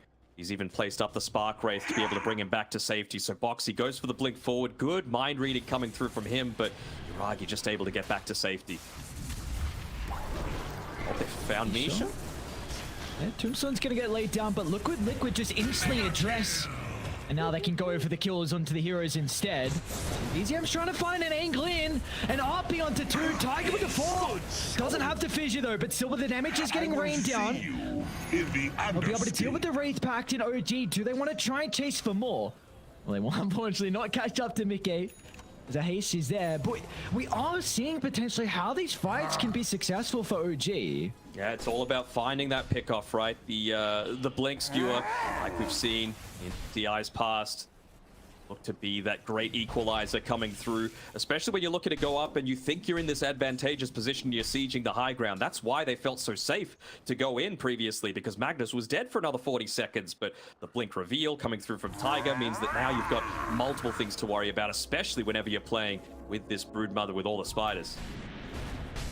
I think the big thing for them is just your blink RP, skewer back into Tiger's fissure, and then being able to allow Amar to drain the static link. That's kind of what baited me in that last fight. I saw Tiger blink forward. I'm like, oh, he's got fissure there already. It was just already used, already chucked on the ground. See though, again, like this is the recipe for success in these fights. OG, unfortunately, Uragi is going to feed over a Tempest double, so a little bit of gold giving Matu almost enough for the Octarine, and Misha as well. We brought down once again, but just space. That's the name of the game. It's so important to get this Blink Dagger up on the Arc Ward, and, you know, again, a very immobile hero. Not necessarily talking about around the map, of course. He's got the boots of travel, but few abilities to be able to roam around in these team fights. So Blink Dagger just allows yourself to set up, ideally, to be able to get those right clicks starting to rain down. Trying to push in this top lane a little bit. Tempest double used alongside the siege creep. A little bit of pressure in onto this tier 1 tower top. It should be able to secure it for them. Might just look to prioritize perhaps playing around the tier 2 bottom a bit more on Liquid, but they could even be playing a little scared because of what happened recently. Not exactly sure if BZM is looking to position himself, and doing a good job of playing off the map, just using the shockwave from the trees so that if you have a glance on the minimap, you're not going to see him. I love what Tiger's doing. Very minimal thing. Back up in time. Tiger just being this roaming ward, just putting himself on the high ground, just scouting out Liquid coming back, potentially finding an opening, because he, with the combination of the Tempest double, can definitely get a kill onto a support. Oh, absolutely. And, I mean, you've also got even more of that isolation aspect coming soon for BZM, because he's working into that BKB we saw at TI-10. That was the thing that they needed, not the Lincoln Sphere, to be able to deal with the Rubik. Similar sort of thing with the Yule Scepter if Matu's on point again. Tiger making a lot of space, forcing heroes to react to the task. So instead, OG, they're going to go to the north. They've been able to scout out Meca. BZM's going to be in. RP out with the fall from Amar. Once again, being able to soak up the damage. Meca's going to hope to get the Requiem out, a 4-staff down, but Amar hot in pursuit. Beautifully done. That was all set up thanks to Tiger's space, just forcing multiple members of Liquid to go to the opposite side of the map to find that opening onto Meca. I'm really surprised with Meca. You know, you just saw the Gleipnir used in onto the Snapfire. He 4-staffs away. He uses the cookie. You don't have any defenses. Bottom. Into the trees. Attempts from OG TPing down. Yeah, Echo Slam available again when Tiger's set to respawn in a couple of seconds. So have to be careful with the positioning. Going to join up with the rest of the team, or is he going to do his best to try and get that mid lane shoved out? Of course, he can do it from a far safer place soon enough. Only 150 gold away from the Aghanim shard as well. Play around the tree line that little bit more. Man, OG doing a really incredible job to be able to find a way back into this game. I'm quite impressed with everything they are doing to make the space. Just having some heroes just run across the map, making space, giving time, forcing reactions, trying to make plays when Liquid are split up, and it's only a 6,000 deficit now. Like, it's not growing for Liquid. In fact, it's getting cut in half. All right, no cheating. Before action happens, what's the win probability right now? A little bit of attention. I know Daddy Gaben likes his Arc Warden. It's probably like 61% for Liquid. It is in OG's favor, Oh my 52%. lord. 20 kills behind, 6k behind, 1 tower to play around, and they still think Radiant's bottom tower is under attack. they've got a way back into this on OG. Midas, it's going to allow you to continue to scale, not just on him, but Amar, you're starting to get a little bit of value out of it as well. Evans Halberd ready to be finished up in about 900 more gold for him, so that's going to enable him to be a lot more survivable just through the evasion. 15 as well picked up for the Razor. For those that aren't aware, the tooltip might say plus 5 static link damage steal per second, but it's actually 10. So enjoy your extra 40 damage over the duration of the static link. Hype! Dota tooltip, and thank you Roche for the spawn as well for Liquid. Really happy with this being able to claim the second Aegis, but this is not an easy task for them to go high ground. In fact, very much. Well, let's see, man. I don't even know if they can go high ground with this Aegis. Like, OG have such incredible defense that it is not going to be easy. They, without a doubt, need to pick off probably even multiple. Depends who, right? Like, if you find the pick off onto the Shaker or the Magnus, then you're very happy to look to go up onto the high ground. You want to try and force out some BKB usages so that when you make your true commitment with the Mortimer's Kisses from the safety of the backlines, that you're able to actually convert and, you know, maybe even just use the Exorcism for that purpose. But you're going to need to provide a lot of protection over to Matu. He doesn't quite have that BKB just yet, so maybe they use this as a bit of a farming Aegis, but that's not the Liquid way. That's not where they've been the most successful. They're going to smoke his 5 and try and get this team fight. Riders scouting up BZM along with Misha. Instant jump in from Boxy, and the punch up in the air will dispatch to life for the Undying. They got the vision into BZM as well. He's trying to snowball down 4, but be able to get some distance away is the Magnus. We're back onto the low ground. Yeah. 1 second on the blink. Drop a ward. Okay. It's only Matu that's nearby. BZM can play around with the BKB into the TPR. He will live. Still though, no BKBs are pretty big deal, right? Now if you commit on BZM, you're not going to have that ability to stop the Yule Scepter. Look at Tiger, man. He's just cutting the mid wave, making sure that, oh, is he going to be able to get away? Insania! We'll be able to see some of these item timings coming through as well. While he was doing that, placing the Observer Ward inside of Liquid's base. So nothing significant on this Broodmother Courier, just the Nether Shawl for right now. War has does have that pipe as well as the Wraith Pact as well, so it's going to provide a little bit of protection against a lot of this magic damage that's coming through from OG. Rug, you got a little bit unlucky with the Maelstrom box, but he almost just cut full 2 waves with the Tempest double. Well, they're not wanting to give up this ward. Yeah, look at this. Liquid charging on forward. BZM trying to find the opening. Blocks it off. Yeah. Oh, unfortunate. Fish to find the initial catch, but just the terrain being his undoing there. Again, though, more time for Arc Warden. Just sitting down here with the Midas. Good value out of it, and eventually he's going to start trying to win this right-click battle coming on between him and Shadow Fiend. Dragonlance coming through next. He's also got Octarine queued up afterwards, so I wonder if he's going to go Scepter off after the Octarine. I was thinking he was also going to go right-click with the Hurricane Pike, but more frequent Midas. That's sure. No Midas is thinking about the late game. Be careful with these Spiderlings up top. War has come to Tiger there, waiting for the jump. In the wings is Tiger, waiting for the opening, and BZM, that's where they can get the opening. Fissure into the drag back, but they don't find it. Meca gonna be protective at the moment, thanks to the heals from Matu. Tombstone, very aggressive positioning as well, but Liquid, they're gonna look to back off. They're happy with just waiting out the duration of the Tombstone from Misha. Is under attack. I mean, obviously that they're happy about that, and well, they're probably even happy now that they see a DD up top for Meca to be able to pick up as well. He actually went the Shadow Rays damage this game as well, instead of the Presence Aura effects buildings, so I guess just feeling like they needed a little bit more of that power to get in front when they did take these team fights, but it's going to make life a little bit harder when you're looking to go for this high ground siege. Maybe again just thinking that Matu's going to be doing the body of work. Once he gets up to that level 18, really close to the BKB2 on Matu's Death Prophet. It's a big item though for Liquid. They've had some difficulty with being able to catch out OG, but just with a gem now on Insania.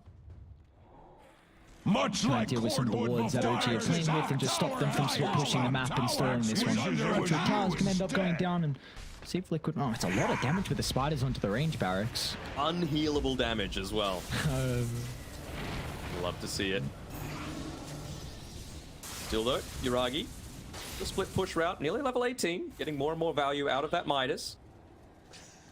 He's finished up the Hurricane Pike, so he's ready to defend the high ground if need be. Still 30 seconds left on the Aegis, and they're actually going to preemptively use the kisses. All right, maybe just trying to cover Meca with the siege. They blow up Tiger. He's got a buyback to help with the defense. They need the Earthshaker to hold this. He needs to not clump as well. They deal with the Tombstone. They don't have the Wraith Pact. They ended up pushing it forward a little bit, maybe just to disable some of those Blink Daggers while they're under the cover of the smoke. But are they going to be able to wait out? Magnetic field right now. Meca on another situation. Enigma Alliance. We've seen what Arc Warden's able to do when these building defense. There we go. They made the jump instantly as the Aegis is about to expire, but Liquid composed enough to be able to make that retreat.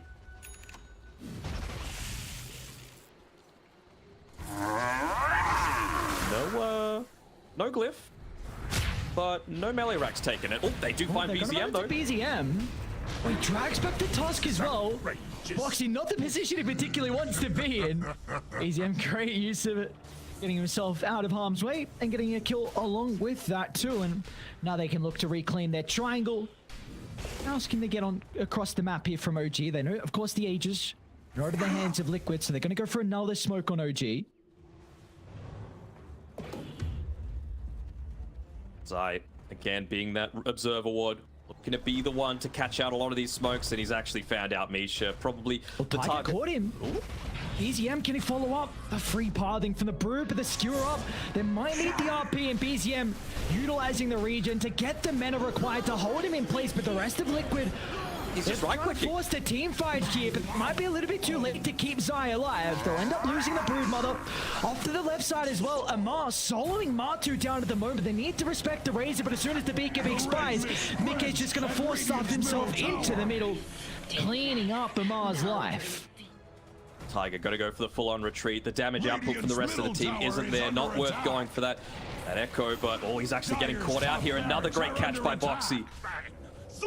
And they've still got a couple of creeps here on the top side. This is the level 3 Exo, well, just about to run out. Blast ring available, but at the very least, they'll claim the melee racks on the top side. Barracks have fallen. Is that a barracks advantage here for Liquid? 11,000 net worth lead. Finally been able to crack the high ground. It's unfortunate for Zai that he dies, but again, it's just about making space because Liquid know how difficult it is going to be to siege this high ground, right? The power of the Arc Warden, the skewer back into the base, the Earthshaker, when you're clumping up, when you truly need to commit in. And so that's why I feel like they might be waiting out Boxy's item timing. He's going into the Aghanim Scepter next on the Tusk, again, just to go for the isolation, trying to beat OG at their own game. And they've got the MKB now from Meca as well, so a huge item to help with the evasion from the magnetic field. Question is, I think it's past the time where you can just continuously farm heroes on Liquid. They had such a great early game, but farmed enough now on OG that you're a little bit more sustainable. Double bounty route certainly helps, but I wonder if they want to give Boxy a little bit more time just solo this bottom side of the map. Get up to his level 16, get that full snowball. Start to a little bit more of that net worth for himself. I don't think they have the Philosopher's Stone. No, otherwise that would have brought him a bit closer, and it's a pretty long Roche respawn timer as well. 2.5 minutes, Boxy checks it just as it was potentially available. Be an agonizing wait for Liquid. What a 2-0 this would be if they were able to close this one out and create a little bit of a gap between the upper bracket teams and the lower bracket teams, at least towards the end of day 3.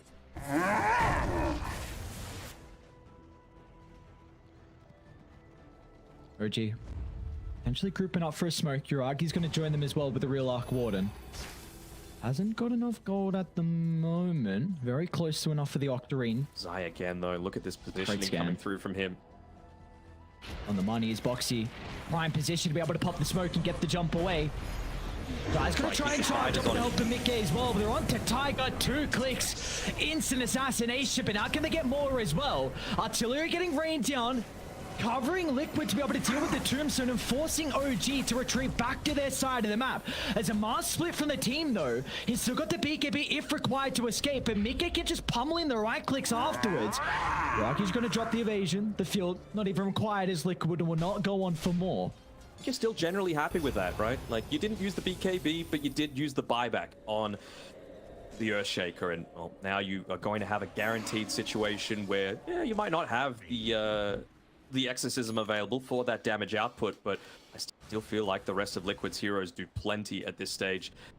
Need to fix the bottom side, but if anyone reveals, you don't want to be on this bottom side of the map around where Roche going to be respawning, so it surprised me to see them go for another smoke attempt if they have one available.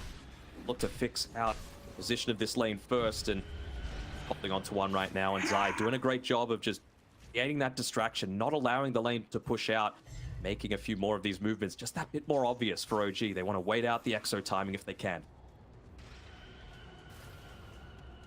Moxie, look at how he's facing as well. He's making sure that he's got the avenue to get the instant blink out, not having to wait for the turn. He does just that. Gonna run to Meca first. Tempest double, pretty important for the extra damage, and BZM's just off the mark as well. An incredible force staff gets Liquid out of danger. Got a really good ward nearby from OG. They're going to be cautious if they group up. Blink almost at the ready from BZM. In fact, it's going to be Tiger that starts. Onto Boxy's task. Another kills again from Martu. Holding down the Magnus, and with the right click damage, Amar's going to be in with the disarm. So BZM will be able to skew it back to the right side, but it's not enough as Zai's able to secure the kill. And now Meca once again onto Amar. He tries to steal as much damage as possible, but Meca is just too farmed. The MKB coming through huge as Meca gets a killing spree. And now they should be able to firmly secure the Roche for Liquid. Got the gem just sitting inside the pit, not wanting to lose it. They went down in that team fight, and again, another fantastic Yules coming through from Martu, just instantly on the fingers, obviously precasting it underneath that high ground vision, and again, just showing the impact of what that, plus the these tanky heroes with the force staffs coming through. Oh no, that was the third Roche. Boxy just got a free scepter. Ooh. Oh no. Oh yes, and that means that he's going to be able to go into the BKB as well. Dyer's middle tower is not what it used to be. They're just letting the pipe creeps do the majority of the pushing right now. Structures are We're going to see it now. Dyer's middle tower forward is for the under jump. attack. One is a really solid target here, but Earthshaker's the one that they want, so Tiger, he's going to go for the wraparound. That initiation doesn't seem like they're in a position to be able to continue moving on forward. Every little behavior is going to be scouted out by Liquid. Just walking forward through a creep wave is not something that OG is going to be doing at this stage of the game, so if they went for it, they know that there's some kind of play happening. Plays easy. Is he going to go for the lane shove, or maybe even the full wraparound? Scouted out by Martu here. The Shiva's guard actually gives them the vision. It doesn't connect onto him. The rest of the team are coming though, BZM. And they find him in the tree line. Oh my lord, way too close. The lane's pushed out as well. We wanted to shove it forward a little bit, but Liquid have set up camp. Got the vision. Nobody was forced back. Is taking be able to take that last outer tower. Again, Cliff was used a little while ago. This isn't going to refresh it. More lost team fight. What's the buyback situation looking like? At least you've got it on the Arc Warden. Magnus, so not terrible. If Shaker still gets picked off, he's not going to be able to rejoin this team fight. Still 4 minutes left on that buyback timer, and a couple of siege creeps assisting this push. It really feels like it needs to be a fissure to enable BZM to jump in. He might have to BKB as well. We've seen prior. There's the fissure, and there's the jump, and again the skill's off the mark. So now you got free time, knowing the fissure's on cooldown, so Meca can start to deal with the Tombstone. Disarms the first life, great use of the Satanic, and the kick away. Amar chucked into the middle. Meca back up to full health and in fighting shape. Amar's going to try and stand his ground. He's fallen a lot of damage away from the Shadow Fiend, but he does have the boys playing behind him at the moment until BZM gets the angle. Echo Slam for the follow-up as well. Liquid have lost two, but Meca off the back of the respawn, charging to the middle. The Requiem's not going to provide them too much, and will give them an opportunity to deal with the barracks and get out. Dyer's bottom barracks have fallen. Go. All lanes pushed in. You give up a lot, but it was the perfect RP into a pretty damn good Echo as well. Oh, I get die. Give up your life for free. Like you don't. Insane is going to try and reposition with the cookie. Mickey still got BKB to work with. Oh my lord, Misha can't face check this man as Mickey's out. Insania might escape as well, but the Gleipnir just fast enough to stop the Snapfire in his tracks. But OG up against it now with the Megas. If there's any lineup that's going to make this defense work, it's going to be an Arc-Warden one, though. I mean, big props to Liquid, just taking that team fight effectively, realizing when they could look to commit their heroes. That Aegis very effectively, and Mickey knows that it's just another pick-off that's needed before they're able to completely close this one out. You're at the stage where buyback's pretty useless right now for OG. You'd much rather just have all of that net worth possible to be able to dish out the damage needed to be able to maybe catch Liquid when they don't have the buyback, stop the siege, and what you're going to be trying to do here on Yuragi. He's got the Daedalus picked up, Hurricane Pike as well. And also a big item queued up here for farming under vision, man. Ooh, He's thinking about it. He's got all the avenues sealed off with those Spark Wraiths. It's a pipe dream. Okay, BZM, he had Rapier queued up. He's going into Refresher now. I do very much wonder if he's going to consider Ag Shot as well. Double RP could be huge in these team fights. Just a BKB piercing control against Mickey. He's got his level 20 as well, so that extra skewer range. Okay. Isolate them a little bit further. Right now, Liquid are going to let the creeps do the majority of the work. Insania, isolated from the rest of the team, going to make sure that those siege creeps are dealt with as quickly as possible. Martu on his own underneath the vision with the rest of the boys nearby does it as well. Zai just be able to use those spiders to do the same thing in the mid lane. So a lot of information to the positionings of OG, and again, close-ish to being able to pick up the BKB for Boxy. I wonder if they might opt to wait for that. It's not. This is Liquid. This is aggressive. This is, we want to find that quick pick-off. Are they going to be able to do it again? But hate to die on Boxy and give them the avenue back into this game. He's played a phenomenal one so far. We'll wrap around though. Might be the target. There's a counter initiation that's going to be ready. Oh, they were attempting the kick into Requiem, but now Boxy further inside the bait. He's going to at least get the kick onto Misha, so they'll trade a 1-for-1.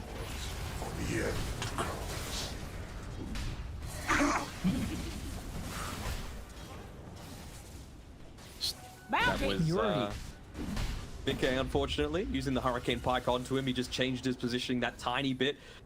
Up forcing a little bit closer into the base, so could have potentially been the one for nothing, but still not the end of the world. I still feel like they really want to wait for this BKB on top. You know, then he's not going to have too much to be fearful of, and you really don't want to be forced to use the RP just for a tusk. They catch out this courier, it's a full swift blink onto it, and he'll be able to get all the way back to safety. Amar using the Midas to push this one out, but they saw it. Be able to catch this one out. They're drawing the pathway. It's looking to take. And they set up. I mean, they probably think that there's multiple heroes doing this. They know around about where Zai is. Skewer closest to the Tempest double. Echo Slam's even going to be laid down as well. Zai's been able to activate the BKB thanks to the damage mitigation from the Wraith Pact. And he might be able to scurry out as well. And off to the other side, Amar was caught out. So with all this going on, with all the space that Amar was making, OG don't even get the kill onto Zai. They don't. They were going for the solo pickoff onto Insania as well and wasn't even able to land that one. So you're going to be forced to expend a buyback here on Amar to be able to defend against the Mega Creeps and the full roster of Liquid. Have a BKB. You can't afford to put your body on the front lines. So difficult to position against this Toss Scepter. Emma just going to force the issue. Mortimer Kiss is getting laid down as well, just trying to stop the Blink Daggers. Amish is in the thick of it all. He's somehow still alive, but the buildings, they're not having as fun of a time. Zai goes in. RP is going to be there from BZM for the instant save from Boxy. Skewer out to the right side. They've been able to kill off Matumba, man. They need to get onto Yuragi, but they haven't been able to do so. Some buybacks are there. Zai off to the right side. Still hold it down there with the Gleipnir. Nordics are falling though. Liquid, they've lost 3. A decent hold from OG and all the chaos. Multiple fights breaking out, and OG will still live to sing another day thanks to the buybacks. Be cautious though, this is not a high ground you want to charge up to. Mickey, beautiful use of the Requiem, and a choke point like that, no response as BZM and Amar get sent packing. Yeah, and they're not even going to be able to get anything out of this, unfortunately, for OG fans. They're stuck inside their base. These mega creeps, even an Arquad and one of the better heroes at being able to deal with it, it's just forced to be stuck here. You don't have the buyback on the Razor. He used it in the previous fight. Same with Tiger and BZM. So not instant reactions, no reactionary play coming through from Team Liquid. I'm sure it was the call of let's push on forward, let's use the EXO to do the majority of the work, not expend our buybacks. That's the one way that OG are going to be able to come back into this one. And as soon as those three are back alive, be able to rally up. Enough RP, but again, just onto the one. Important kill for sure. They've got so many tools now to be able to siege into these, well, tier 4 towers don't exist anymore. It's all on the high ground, and it's all at the throne. Well, we do see, though, OG did a really good job to protect Yuragi in that team fight. If he's able to freely right-click, like he is top of the net worth, so he's definitely got the items to be able to help out, but it's just a question of if Liquid can get on top of him or not. I don't know if Liquid go for the Roche. I feel like you really don't want to be fighting in this, like, small little choke point. You know, you're going up against the Earthshaker, you're going up against the Magnus. Maybe it gives them the opportunity to be able to get that turnaround team fight, especially needed considering you just expended the buybacks. And yep, Tiger gets away. He's going to go back in. Does he get away? Running the fight as Radiant place the ward. Scouting up. Go to the Tempest W, will take it. The longest cooldown nonetheless, but a little bit of gold. I don't know how much it matters at this stage in the game. Foxy is going to purchase up that BKB. Buyback is very valuable around that Roche timing. So is your ability to just jump in without fear, find that isolation, find that hero without the buyback. They feel that with the lanes situated as they are right now, on the ground scouting out the Roche, be able to claim this one for free. Scepter and the Refresher. BZM's gonna have some mana issues here with this Refresher. Any neutral items you can hold on to just to give him a little bit extra? Maybe the Ceremonial Robe? Hoping for something, because you need a miracle hold. Again, though, we saw what happened in game 1. Liquid, they only had a 4% chance to take it, and well, OG, they're on 4% now. See if it's going to be the trend in this series or not. Deja vu. There we go. You've even got the BKB as well for Boxy. To be able to come in here, still going to be the one leading the charge the majority of the time, and no one on OG board to be too far forward. So many buybacks used in that previous engagement. Spin a snare, cutting off the avenues to leave the base. Yuragi's so close to 25. Needs a little bit of experience, man. Just give him experience. The kiss is in. The kickback. See with the jump onto BZM. We're going to try and target down with the Magnus at the moment. He's been able to score. Oh no, the RP from BZM. He's got a second one to utilize, but he needs some mana, so a trip back to base will help out. He should also end up going down. Roxy's going to be in once again. Another kick. There's no one else nearby. Tiger's going to find an opening though. A pretty big ultimate for the second round of the RP. They're going to drag them closer to Yuragi, but Meca wants to protect it with the use of the Requiem. Send them all back inside the base, and the throne's just falling too fast. OG will not have a response to tie up this series. It's a big second map victory for Liquid.